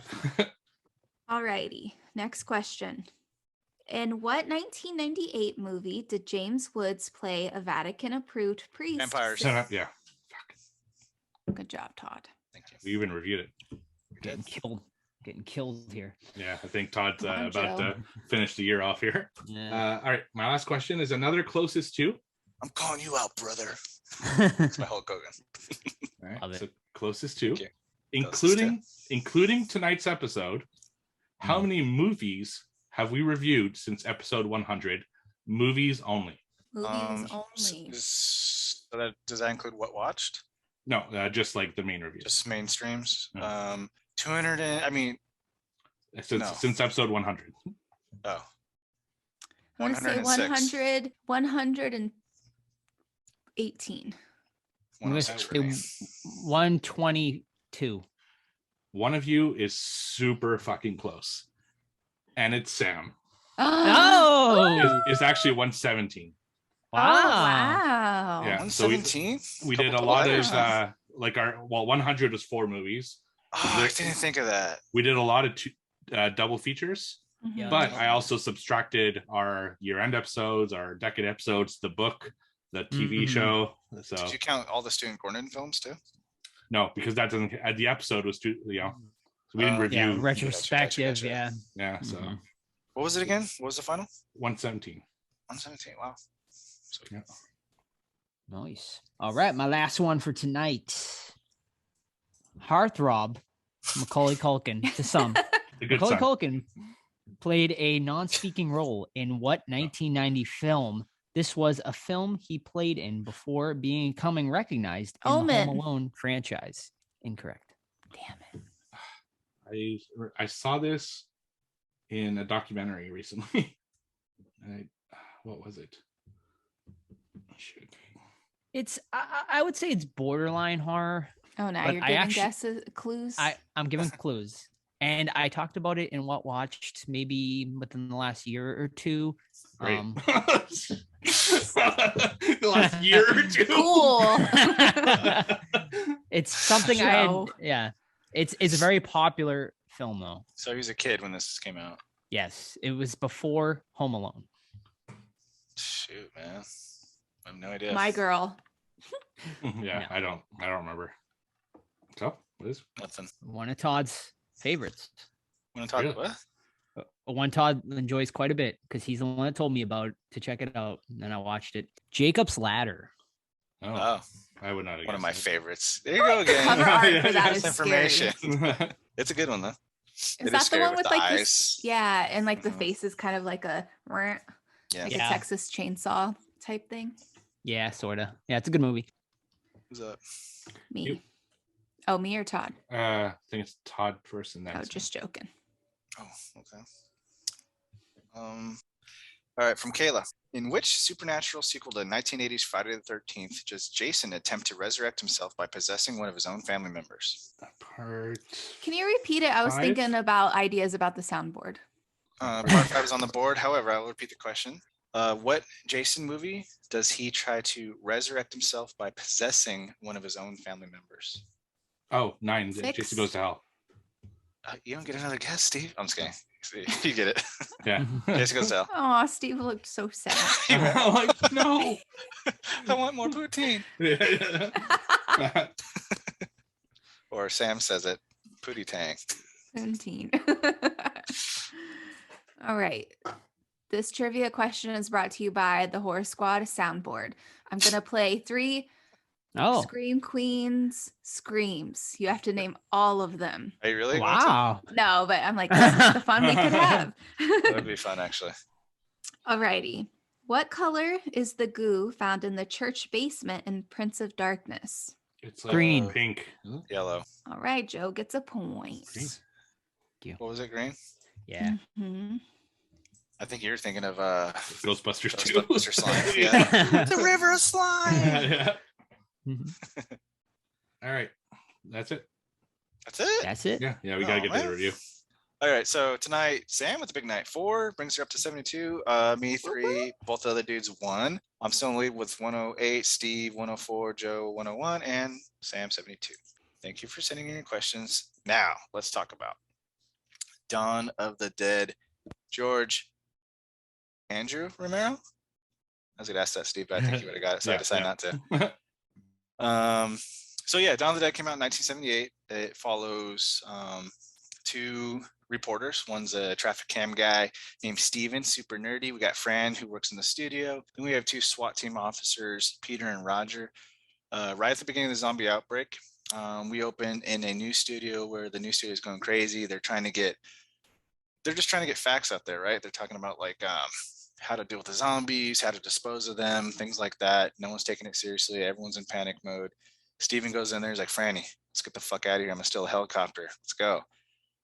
Then we flash over to Peter and Roger, who are on a SWAT team raid into like kind of like a project low income housing to take out a project gang leader, whatever you want to call him, because he's housing zombies and they want to get rid of the zombies. So they go in there, they have a shootout, blah, blah, blah. Long story short, Roger and Peter, they go to meet up with their friends, Steven and Franny, because Steven and Roger are buddies. They get in the helicopter, they fly away until they eventually settle on a mall, and they go in there and start trekking it over. We'll leave it at that. George Romero is like one of my favorite, the favorite director of mine. This is my favorite movie, so all my problems are gonna be nitpicks. So I guess I'll just leave it at that. All right, I'll go next, I guess. Yeah, so I picked this one out of the list I just couldn't see Dawn of the Dead on the list and not pick it. It's also my favorite horror movie of all time. And like Todd, like, yeah, there's nitpicks I have with it for sure. And I was kind of trying to focus more on them. But I just fucking love this movie, man. I was so excited that to even have an excuse to watch it again. Not that I need an excuse, but just to enjoy this, like the story and this world that they build. And I just fucking love it. I have so many notes of things that I love about it and little nitpicks that I'm like, oh, okay, maybe that's not the best thing. But I was super psyched to do this episode because just to nerd out over, George A. Romero movie. And this movie is just so awesome. Like I remember watching it for the first time when I was a teen. My dad's buddy recorded it for us, so an illegal kind of recording on a VHS tape. And I've said the story before. The copy I got ended with Peter with a gun in his head, and I assumed all throughout until college when I bought the DVD that he just offed himself and Fran just left, and that was the end of the movie. That's not a bad ending though. No, it's a bleak ending, but it's almost like a Night of the Living Dead ending, to be honest with you. It's almost as bleak as the original ending, if they would have filmed it. Right. So there's, anyway, I was happy to see him live because I really love that character. But yeah, I mean, I fucking love this film. It's just from the score to the absurdity of the zombies to just watching them hang out in the mall. Like I love all of it. So it's great. All right, I'll go next because this was Sam's first watch, actually. So, I haven't seen this movie in probably a decade, but I remembered having just such a fondness for it and it being one of my favorite zombie movies ever. So I was very excited to revisit this after a long time. Rewatching it now with, I guess, more of a critical eye, I have some issues with it. Very, very careful what you say right now. So Todd, who just like an hour ago is like, I like that we could just be honest with the reviews. Well, it's for the fans. This is for us. Edit this out. You better watch yourself. But you know what? I can look past a lot of it because it's still like a really fun movie at the end of the day.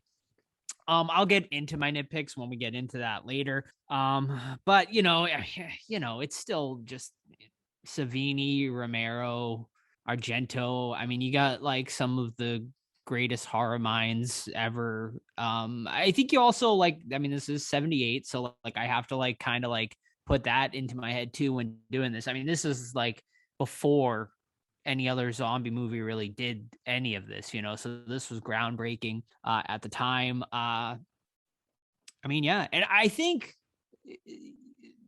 I'll do like one little nitpick here before I get into like the bigger ones, but I think there's like some pacing issues in the beginning, but then once we get to them all, I think it is when it gets into the best and when like we finally start building these characters and developing the characters better. So yeah, I mean, I still love it. It's still a great movie. And yeah, I'll leave it at that for now. Damn, did you like it? Did I like it? Did you like it? So, like Joe had mentioned, this is my first time watching it. And I'm such a dummy because when the credits started, when the movie started, I was like thinking that I got it confused with From Dusk Till Dawn. And so I was like, oh, is I don't know what I asked Joe. I said, is someone in this? And I was like, aren't they in the remake? And then I was like, oh, wait a minute, this isn't From Dusk Till Dawn. Because Joe was talking about how he had seen it. And I was like, well, it wouldn't have been, you would have seen it later on in life. So then I was like, oh, I thought we were watching this. So anyways, I got excited because I had never seen the original. I liked the remake a lot. So the version that we watched, it was remastered. So the makeup looked so corny. So that like took me, that was not a fart. That was my arm on my desk. That was a fart, dude. Not when I edited. That was a I fart. promise. I promise. My chair's been squeaking too. I promise. Okay. So with it being remastered, like that, shut up. with it being remastered, that kind of took me out of it. But I also had to remember, like, this was the first zombie movie from my understanding. And Tom Savini, like, really did a great job of all of the practical effects and stuff like that. At the beginning of the movie, I was a little lost because I didn't know why it was so chaotic and what the SWAT team was doing, because I felt like they just made the situation worse, like ripping the families apart, shooting people. Like, I was like, what the fuck is happening? But like once, like Joe said, once they got into the mall, it kind of like the flow of it, you can kind of see a little bit better. But I liked it. I would watch it again. And yeah, I don't know. I want to hear more from Steve and Todd, since you guys like absolutely adore this. And why is it so special to you? Is it just because you love the zombie life, the zombie subgenre? Let me touch on that special effects you just said. This is a movie I own the most copies of. It's like 12. It's ridiculous. Wow. And I watched the most recently on VHS because I think that's the best medium for this, because the effects do suffer for the age. Like when they put it out in 4K recently, it's like, man, I can see the seams. But that's not even Dawn of the Dead. That's like everything that they put on 4K Yes, from yes. the 70s. It's like, because like the lighting was meant for film and like film grain, and now it's in 4K digital. It's like, Yep. you kind of like ruin that. Plus, Savini himself said like he wanted to do the zombies in gray, but when they did it on film, it came out as a little bit bluish. So that's kind of fuck up in production. Mhm. But as far as why I like it, this is the movie I watched that like when I watched it, I knew, oh shit, I'm a horror fan now. Like I'd watched Jaws and, Friday, things like that. But once I saw Dawn of the Dead, that's like, it kicked me off into high gear. Like I started going on internet forums, tracking down like DVDs, VHSs, just seeing like absorbing all that I could.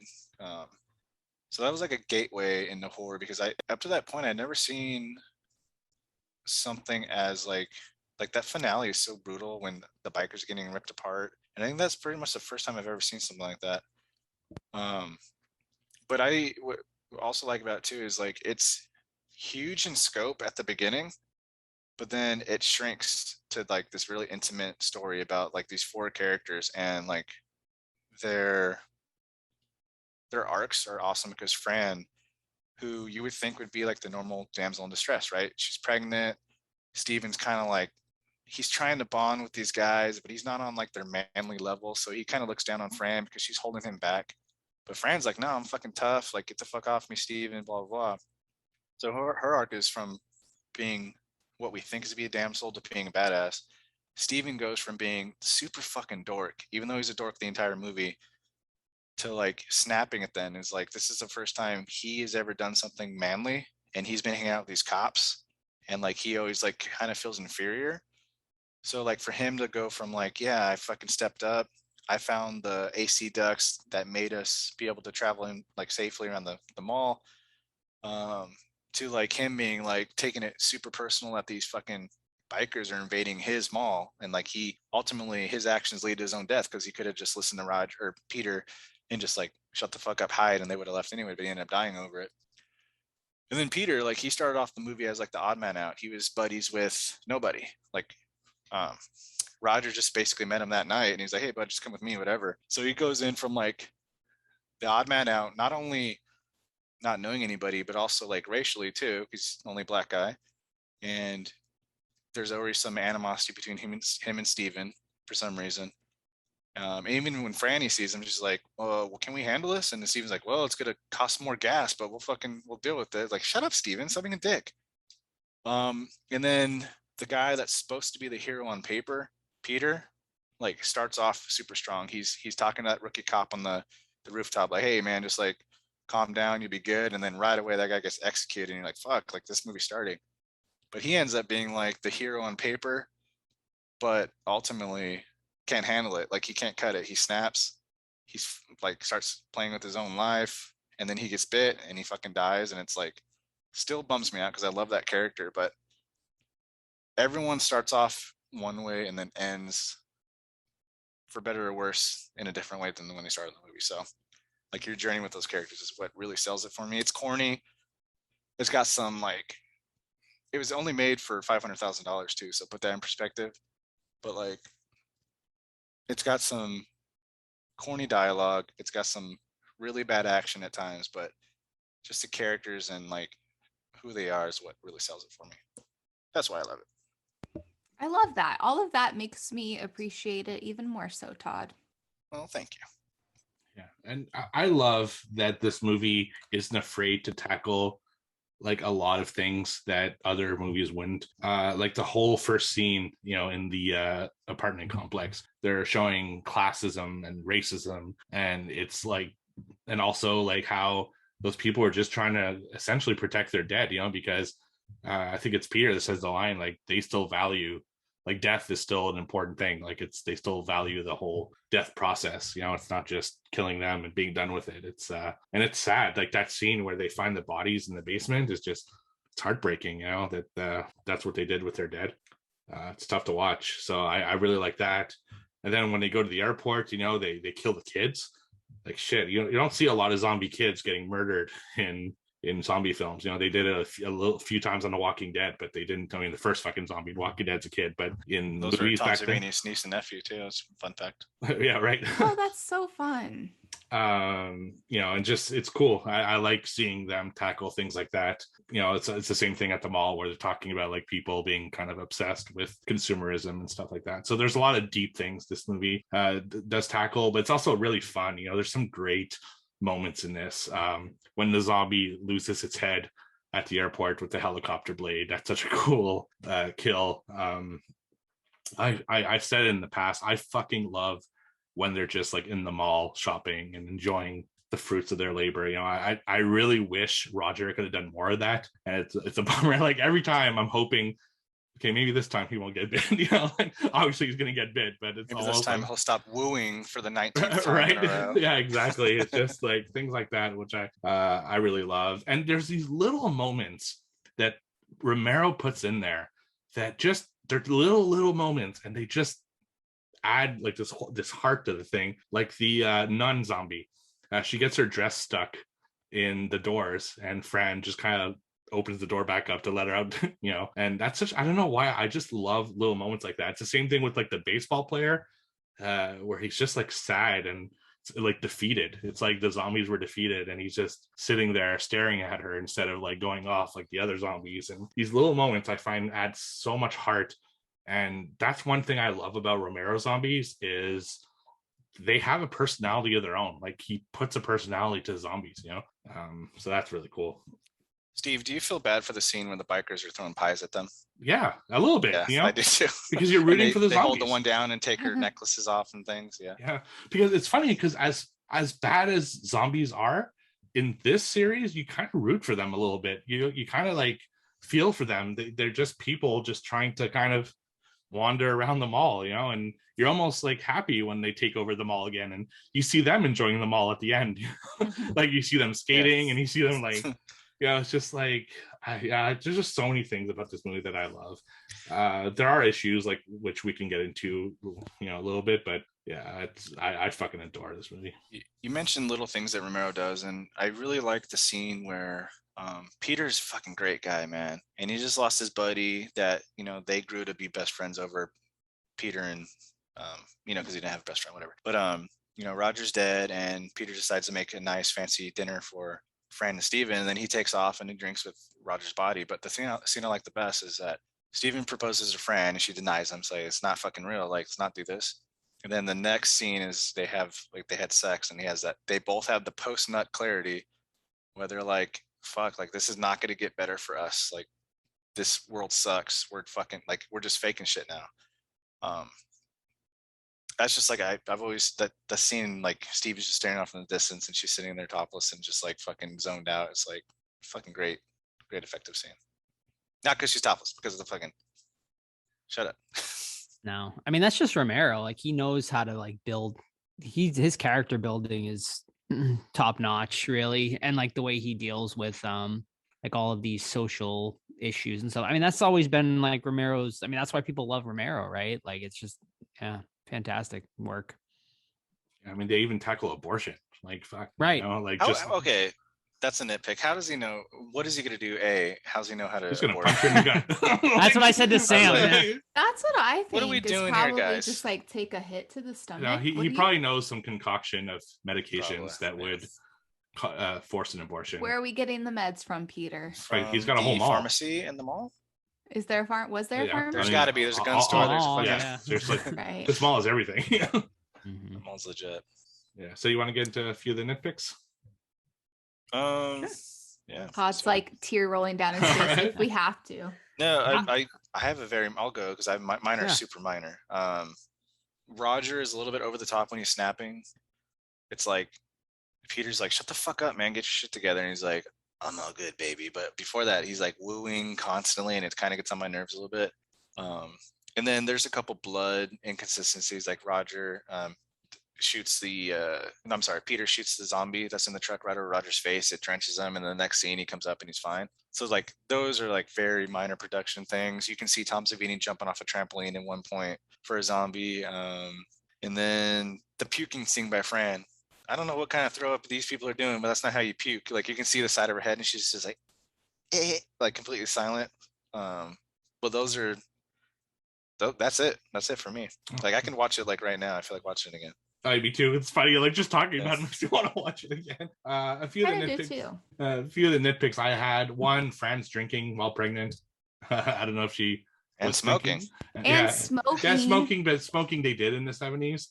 But They did everything drinking- in the 70s. Yeah, but drinking was like, oh my god, that's tough to watch. But anyway, that's like I said, it's a nitpick. I noticed the same zombies showing up over and over.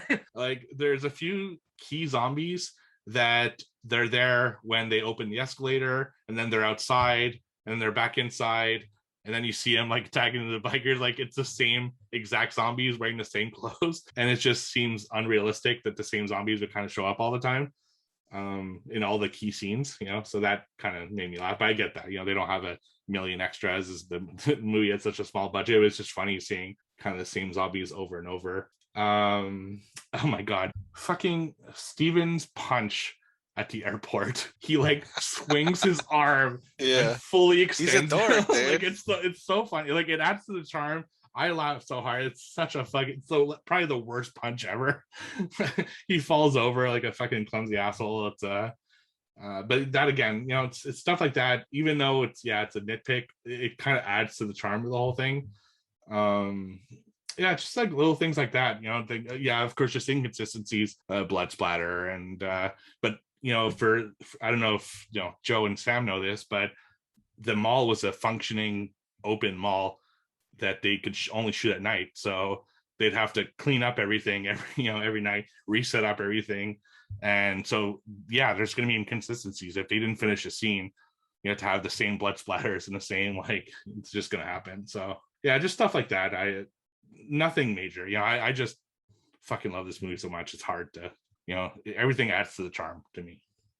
My biggest nitpick is the intro to the movie. I think it's too chaotic. Like I understand like why he's trying to go for that, because like obviously he just throws us right into this zombie apocalypse. But the problem is with me is that it was hard to follow, like a little, like at times, like it's like what, like he's just throwing you in there and you really don't know what is happening. To me, this is like my personal opinion anyway, where I found it like hard to like, okay, like, well, what, these guys are a SWAT team. Like I felt like it was a little jumbled. And we obviously you do figure that out kind of like once everything kind of settles down and we get to the more mundaneness, which when I say mundane, but I think that's the best part of the movie, when we get to that more mundaneness of being in the mall. I was just like a little too chaotic for me, where we had no character building there. So which you get the character building obviously once we get to the mall. But I mean, that's my biggest nitpick, and it's not like a huge nitpick, like, because I still love this movie, but watching it on this watch, like I kind of forgot. I remember everything from the mall that I completely kind of forgot about this intro scene, and I just like, to me it was my least favorite part of the movie. I had two more things that I just saw on my list that I forgot to mention. One is the scene with the Flyboy with Steven in the boiler room when he's shooting. And the ricochet like sound effect at every shot that he does was kind of so ridiculous. And how does he not see this fucking zombie, this slow ass zombie. It just He's a fucking dork, dude. Yeah, he's just like shooting all over the place. That was funny. The sound effects in general, I thought they're very goofy. The punching have a real like kind of cartoony sound to them. So that's if you're not into the charm of it, I could see how that would be an issue. Right. And the other one is the fucking when the zombies are doing the Frankenstein monsters like arms out thing. I fucking hate that. Like Sam said that. Sam commented about that. There are a few zombies who do that. Like, come on, guys. That's like the cliche zombie walk. I don't even know where that really comes from. I'm guessing from one of the Frankenstein movies did it, but yeah, just stuff like that. But overall, fucking amazing. Anything else before we close it out? Sam, you got any? Nope. I loved hearing all of the sweet things you guys have to say about this movie. Yeah. And I hope we can go explore the mall in spring. Hopefully that's still a plan. And I went there a couple years ago and I did not have a good time at that con. It was terrible. But I definitely want to go, have time to do it, right? So It was cool being there though. And have you guys met the entire main cast there? No, everyone but Steven Flyboy. Okay. Are they all still alive? Except for Romero, yeah. Yeah. Okay, cool. I met Romero, Ken Foree, and Tom Savini. So. Oh, no Galen or Scott yet? No, they never come here, ever. So Galen was so freaking nice. It was ridiculous. Yeah, I really hope to meet them. But I mean, in fact, when I saw Joe when we went to Rock and Shock, Ken Foree was just Ken Foree was just sitting there with nobody in line, just alone, and no handler or anything, just him. That's a damn shame. Chilling. Yeah. And I felt so bad. Galen Ross was supposed to be at that one, Steven, that she canceled. Are you serious? Yeah. I'm glad I didn't know that because that would really bum me out. But and it's funny because yeah, I was just gonna say that, so I'm standing there talking to Joe, and we're kind of in the middle where all the celebrities are, and it was late Friday, so there weren't any people left. And I just felt bad, God, Ken Foree, one of my favorite fucking movie, he's right there. And I almost feel like I should go talk to him or something, because when am I gonna get this opportunity ever again? So yeah. A giant of a man, that guy. Fuck yeah. Fucking beast. Yeah. And we failed to mention all of the just completely iconic scenes that this movie there's so many. In it too. Yeah, it's man, and the makeup on is it Roger, on his transition? Yeah. Oh, it's top notch. And speaking of it, I think Flyboy is one of the best zombies in film history. Yeah. How he's holding the gun and kind of the way he moves and everything. His ankle, man. How's he standing on that ankle? Mm-hmm. Yeah, he's fantastic. And it's funny that even the zombies that the plaid zombie who's literally in the movie for 10 seconds has figures and shit like that, it's funny how just certain zombies became iconic for whatever reason. Todd, I told you this recently and now I don't remember, so hopefully you do. The zombie that gets stabbed in the ear with the screwdriver, he's something now. What did he do? He directed something recently, or? Oh my god, he directed a Marvel movie, didn't he? Was it Marvel? He did something really big, yeah. Lately, and I told Todd, and it blew his mind, and then I forgot. Yeah. I forget what it is, but yeah, he's a big time, either director or actor or something now. So I don't know if you guys saw, but Trick or Treat Studios just released a pillow, and it has Roger's face on it. Oh, I need to get that. It's pretty cool. I'll send you a picture of it. Nice. Rate this motherfucker one of my rare 10s. Ooh, okay. Rare 10s. 5 out of 5, 10 out of 10. God. I mean, I'm so it dropped a little on this watch, I'm not gonna lie, but not by a lot. I had it was a 9, it was always a 9.5 for me. I had my minor issues with it. So on this watch, I go to a 9. I still think it's still a fantastic zombie movie and one of the best ever made. I'm also gonna say a 9. Because I think I would have scored it a little bit lower. Not that it's the movie's fault. It's just when I was watching it, I was like, man, this would look so good on a VHS with it being scratchy and a little bit of staticky, you know what I mean? And then especially with Todd mentioning that even Tom said that it was supposed to be more gray rather than blue. Because I was like, why are they blue? But yeah, I'm going to give it a 9. Yeah, I watched it on VHS on my projector, the perfect setup, because it's not high def or anything. Looks good, yeah. It was really good, yeah. I had never seen, the last time I saw it was on VHS, so it was kind of jarring to watch it with 4K restoration. He's the guy who made Dune. Like, he produced the new Dune. Oh, movies. Wow. Damn, he came up, man. Shit. Yeah, he's the executive producer on Dune. Yeah, I mean, do you really need to ask? It's a perfect 10 out of 10 easily. Just, I adore everything about this. The soundtrack, the kills, the atmosphere. I'd like, fuck, how rare is it that I watch a movie, we review it, and now immediately I'm going to go watch it again. Because, It's my second time this year watching it. There are multiple cuts, so yeah, I watch it every year for sure. It's one of my, I have to watch every year. So probably watch the extended cut the second time. I watched the US theatrical cut for the review. Yeah. All right. Squad approved. Yes. Next up, Joyride, Candyman, Candy Lady, whatever that. Candy Cane. Candy Cane. Candyman. Candy Cane. I'm excited. I haven't watched that one in a long time either. Yeah, same. So, yeah, Same. it'll be a fun. It'll Have be you a ever fun seen any one. of the sequels? No, I've seen like the second and maybe third one. Is it just like the same bad guy and that's it? I couldn't not tell even. you.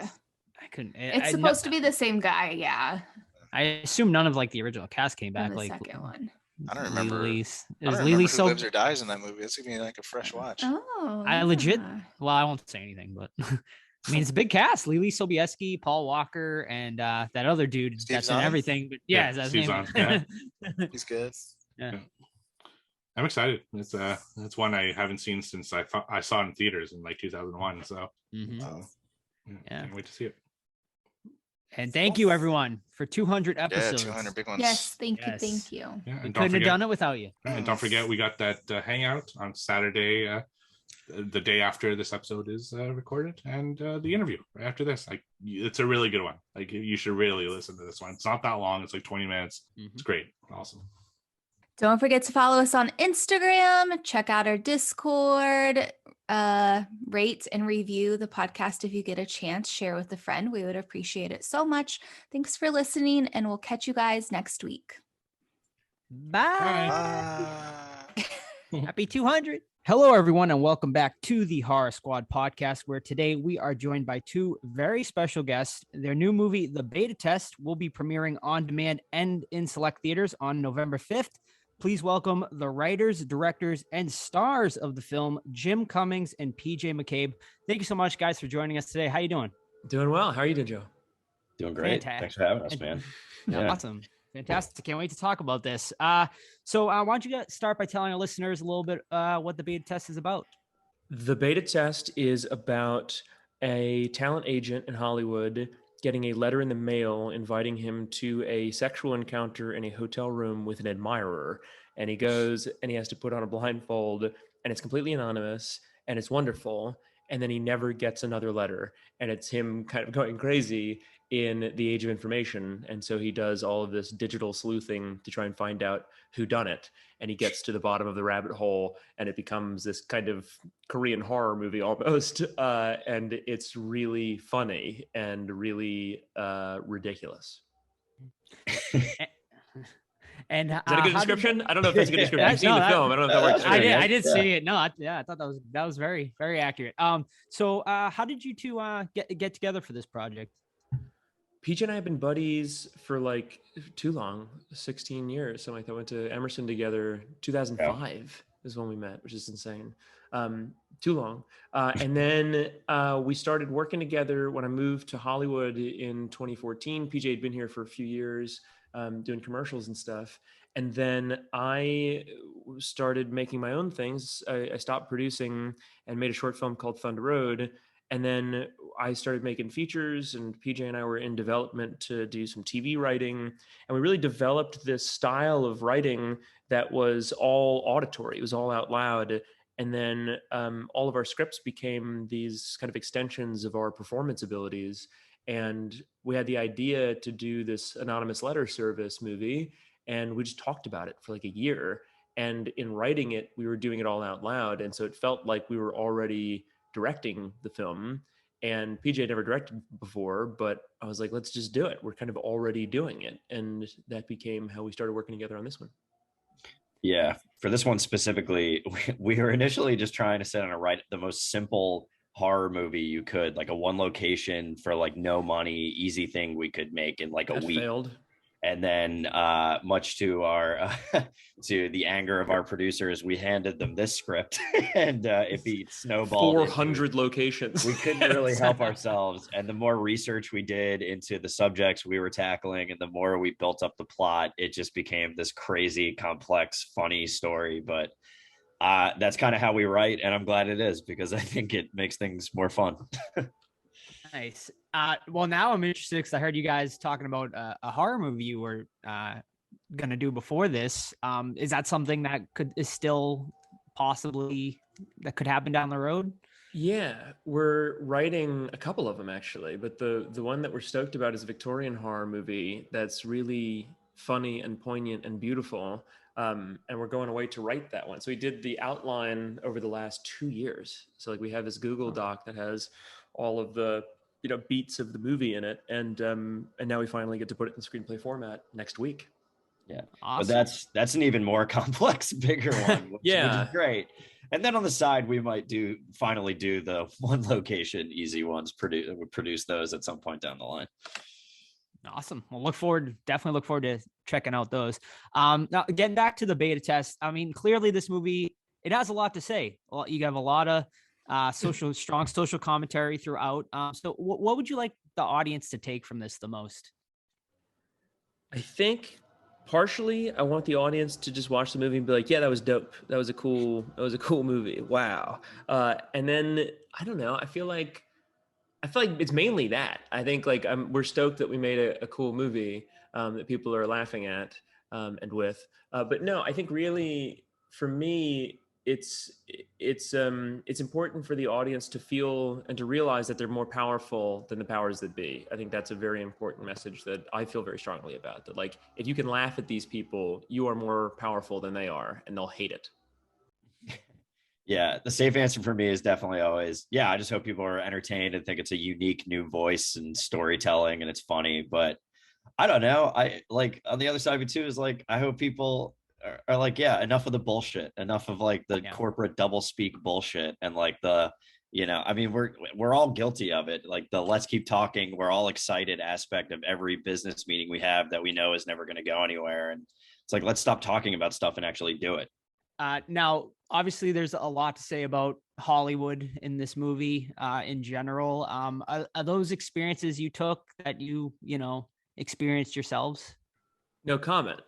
I mean, really, yeah, you go into meetings all the time with every aspect of the film industry, and there's this facade of show business. It's bullshit. It's just bullshitting with people. And it's far more toxic when you're a creative because you never know who's lying to you and what to believe and what's real. And so you can go down these years of just talking about making movies instead of ever making them. And we've seen too many of our friends get lost in that hustle in Hollywood. And we thought that if we made this movie, it could kind of inoculate the next generation from wasting their time with these people. No, Jim, you were obviously coming off of The Wolf of Snow Hollow, which was praised by fans and critics alike, which I'm sure was an amazing feeling. Suspicious. Yeah. So did you feel any sort of, I guess, pressure coming off of that while making this film?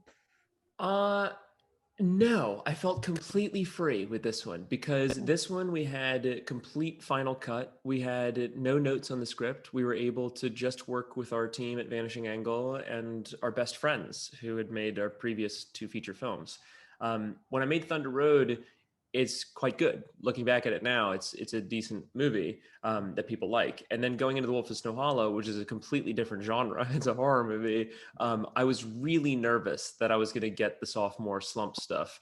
And it became an identity crisis of, I'm the lead actor and the writer and the director. And if the movie is edited differently than would make it a good film, I'm going to get made fun of on the internet and not the studio executives who are giving those notes. So that was like a real shift in my my mood in finishing a film. With this one, it was so free, and it was just to make fun of the bad guys and to hang out with my buddy PJ and humiliate ourselves and the industry at the same time. So it felt like we both had this great axe to grind, and it felt so much freer than making the big, enormous, nerve-wracking studio film.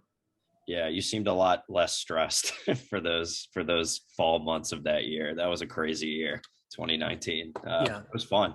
It's just so fun shooting this movie. It really was. Had such a great crew. Everyone was friends. Everyone knew each other. Very lucky. Things went really smoothly because I think everyone was just having a good time. Like everyone liked each other, and unfortunately, that doesn't happen on all sets, and so we're very fortunate. On most sets, most people don't get to pick who they work with, and that's a privilege that we have. We get to organize teams that like each other. Yeah. That was actually going to be my next question, was because the whole cast in this movie is just, I thought, was fantastic, and so I was going to ask, how was the vibe on set, and can you talk about some of your fellow castmates? It was always great. We knew we wanted to work with Virginia Newcomb. We'd seen her in The Death of Dick Long, and she is just such a nice person and like an incredible actress. And we knew that casting her as Caroline would make all of us have to step our games up and be better actors and directors. And so that was a no-brainer. And then PJ's wife in the film is Jessie Barr, who's a filmmaker and a writer and actress. And we bullied her into doing it, but she was just a buddy, and we knew that she could do it, and she obviously is amazing in the film. That monologue about the airplane is just so crazy, and she kills it. And then Malin and Christian are our buddies, the Swedish couple in the opening, and they're a real couple in real life, and they're just friends of ours. So every time we're watching them murder each other, we're dying laughing, being like, "Oh my God, like these people, like they're the nicest people in the world, and we're making them kill each other." It's really funny. And then who else? Kevin Changaris plays Officer Bo in The Wolf of Snow Hollow, and he plays Johnny PayPal at the end of the film here. And he dyed his hair white and his eyebrows white, and he just plays this weird dude, which is great. But really, the film is populated with just all of our friends. It's not really, there was no big actors in it. It was just kind of this summer camp that we ran with our buddies, and then, twisted their arms to act in our movie. Yeah, we were lucky we were able to cast people for parts we knew they would kill. Honestly, a lot of them were written even in the writing process for specific people we had in mind that we knew were going to play them anyway. So I think that helped a lot with the casting and the performances. Yeah, Jacqueline, who plays my assistant, is played by Jacqueline Doak. And we wrote the character name in being like, oh, Jacqueline will do great in this. And, we'd written it a year prior, not telling her that we wanted her to act in the movie. And then I was like, I think Jacqueline can do it. She auditioned and was like, yep, of course. She's fucking amazing.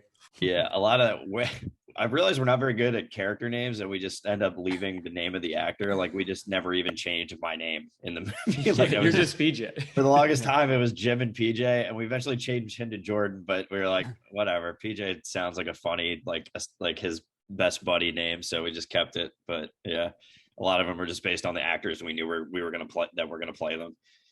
Nice. No, it was pleasant to see Malin Barr in here, because I actually interviewed her like a few months back for Honeydew. I don't know if either of you guys saw that movie. That's right. But that was a really fun movie as well. Yeah. So you guys both the triple threat in this movie: acting, writing, directing. Is there one, would you say, that you levitate more towards more than the other? I think I have to say directing, because directing is just sculpting the thing to make it good. Acting is also that, but if you're just acting in something, you sometimes have no control over whether or not the film ends up being edited in such a way that it's mediocre or lame. And so I think directing is just sculpting, and that's what I prefer. But honestly, doing all three of them at once is its own job, and it feels like it is filmmaking to me. And so that is the most alive I ever feel, and like the most fulfilled I ever feel is doing all three at the same time. So I would say directing. I mean, I come from an acting background. I was pretty much only doing acting through college and most of my 20s. I did some writing, but only till the past few years writing with Jim, and obviously first time directing here. And it's funny now. I would say like the writing part. I love writing so much. I mean, coming up with these crazy worlds and stories we're building is just, it's like, it's my favorite thing to do in life. And now we have 1,000 things we're working on. I want to do it forever. I want to do all these crazy projects we have that we're doing. And yeah. But I agree with Jim though. There's something fun about doing the triple threat, because you just feel like you're putting on a show. Like you're just like telling a story physically in front of the camera, behind the camera. Your hands are on every aspect of the filmmaking process, and it's just so fun. Although I think for whatever we do next, it sounds like we're probably going to be mostly sticking behind the camera. I think we'll see, but which I'm looking forward to, because I think we'll be able to really focus on crafting each scene specifically. Yeah. The two new ones, there aren't really parts for us. We'll probably play like really humiliating background actors or something, something stupid, just as like a funny Hitchcock cameo. But yeah, no, the rest of them, I think for the next couple of films, it won't be us. All right. There's like, this movie's just fun, even though it's a very dark comedy, but I mean, there's so many fun scenes throughout. Is there one particular scene that was your favorite to either film or write? There's a scene where when the audience watches it, there is kind of this natural smile that happens in the crowd of like, you're watching the craft of the film and people are like so into it. Is a scene where Jacqueline, my assistant, comes into my office, and it seems a bit flirty at first, and you think that the scene could be going a bit Weinstein. And then halfway through the scene, the power dynamic shifts entirely, where she gives away something that makes it seem like she could be reading my mail and knows about the affair that I had. And it's a really wonderful feeling for the audience, because they burst out laughing. And that laugh is feeling more powerful than the powers that be. And so it's this really wonderful cathartic experience for us as filmmakers to give some of that power back that Hollywood has taken away from people. And it's my favorite thing to do. Like we were doing a rough edit of the film at a wrap party. And so everybody was able to come into the editing room. So like everybody's half drunk, and like we put that scene on, and it was just rough. There's no sound design, there's no color correction, but it's me and Jacqueline Doak acting in the scene. And everybody was just enthralled. And they were like, this is going to be such a fun movie. And it felt like magic. And watching that scene with people really makes me feel incredible. I answered differently every time. It's funny right now. We snuck into we were at a screening at USC last night, and we walked in at the end and watched the Mea Culpa in a full theater, and I just was captivated. I'm so happy with how that came out. That had to be perfect. Like that's a big, me screaming in the parking lot at the end is what we call Mea Culpa. It's just Jim being a madman in a parking lot, which he does so well. And he just crushed it. And like we rehearsed it so meticulously, and Jim was just like lost his voice by the end of the shooting day, and it was exhausting, but he nailed it. And I was so nervous because I knew it had to be great, and he did it. And watching it last night, I was just like, I'm so proud of that. It's so funny. I'm glad we got it. It's so ridiculous, but it's so ridiculous, but it's so important. And it's the perfect ending to this character's crazy journey and his exorcism. And I'm just so glad that it was executed so well. Mm-hmm. No, it was great. That was definitely one of my favorite scenes as well. Oh, cool. Yeah. Now, Jim, I'm sure you've been getting asked about this, all day. Halloween Kills. It was a delight to see you in that, and quite a surprise because I had watched Snow Hollow about a year ago, and I really enjoyed that. And then to see you in the beginning of Halloween Kills, really it kind of like threw me for a loop. I was like, oh my God, what's he doing in here? So can you talk about your experience filming that? Yeah, it threw all of my friends for a loop too, because I didn't tell anybody. I was like, I purposely kept it off of social media and didn't tell anybody. And so when the movie came out, there were so many people that texted me being like, how the hell are you in this movie? Like, why did they let you in this movie? You could have ruined it. And it was really funny. It was a dream. David Gordon Green has been an actual hero of mine since I was a child, since I was 14 when All the Real Girls came out. And he was a Southern filmmaker. I wanted to be a filmmaker. And he was the first real role model I had of, oh, you can do this. You can make movies like this. And we became pen pals when the Thunder Road short came out. So we've been talking for 4 years or whatever.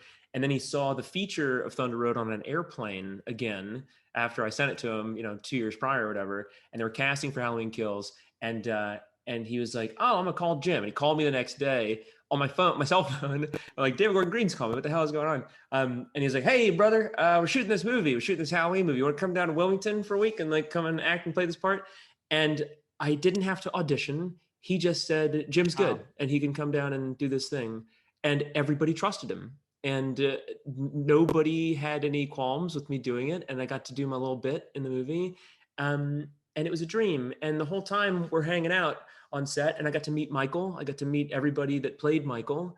And the whole crew is so loving. They all like really love each other. And while they're killing people on screen, it's like the most violent movie I've ever seen. But they're just these really lovely, Southern, funny people. And it was just a dream. And like to leave that set, I felt like I had made it. We stayed up all night shooting my scenes, and I'm covered in like fake blood, no spoilers. And David was like, "Well, we have the next 2 days off. You want to go to the beach?" And it was 5 a.m, and I had a Modelo, and I jumped in the ocean in my boxers with David Gordon Green and his AD and his wardrobe designer. And it was like heaven. It was unbelievable. That's awesome. Now, were there any scenes that of yours that got cut that you would like to have seen make it, or was pretty much that everything? No, that was everything. Him and Mike Myers playing chess. There you go. Love it. Had a game night. Yeah, he killed me at that game, man. He killed me in chess. Literally. So PJ, you're no stranger to horror movies either. I know you did the Block Island Sound most recently, and you're also in I think a movie that I think it was a small role because I started on your IMDb, but The Den, which I always found to be quite an underrated gem. Wow, yeah, you're going. That's a great pull by you. Yeah, I did that a while ago. Yeah, that was just through a buddy, through our friend Tony Ascenda, a directing buddy of his who did that, and that was just very last minute. They were just shooting at our house that we lived in North Hollywood, right. And the actor dropped out for that quick part, and I was literally just like, I rolled out of bed and I was like, I'm an actor. And they were like, "Oh yeah, you look like you could play a college kid," and I just did it real quick, and that was my little role in The Den. So it was just that scene is great. That's the one where you're like prank somebody with a dick, right? It's like a dick joke. It's like like a video call. Yeah. And I like that scene. Yeah, you were good in that. Right. Nice.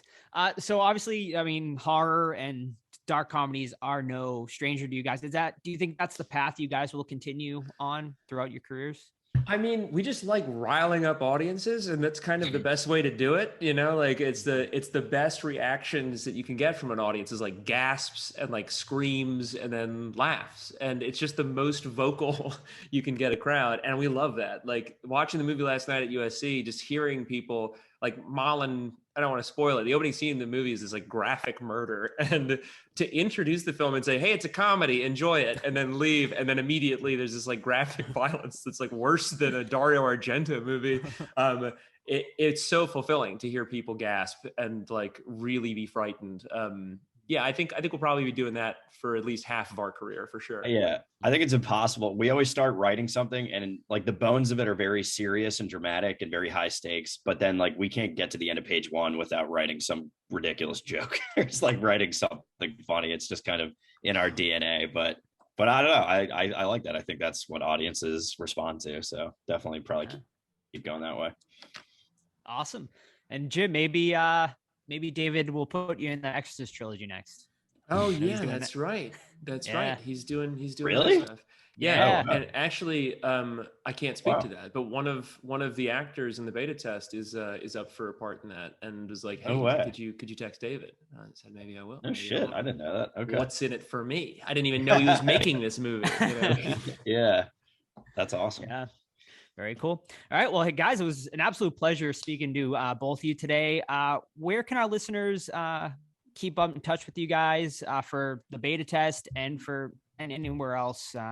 Websites, social medias to keep up with you guys. I'm Jimmy C. That's me on all the platforms. Twitter is probably the most active thing I'm on. And then PJ is Cool and Happy One, and one is a number. So yeah, that'd probably be the best place to get in touch with us. Perfect, guys. Thank you so much. It was a pleasure talking to you both. It's my pleasure. Thank you for Awesome, having man. us. Thank you so much. All right. See Take ya. it easy.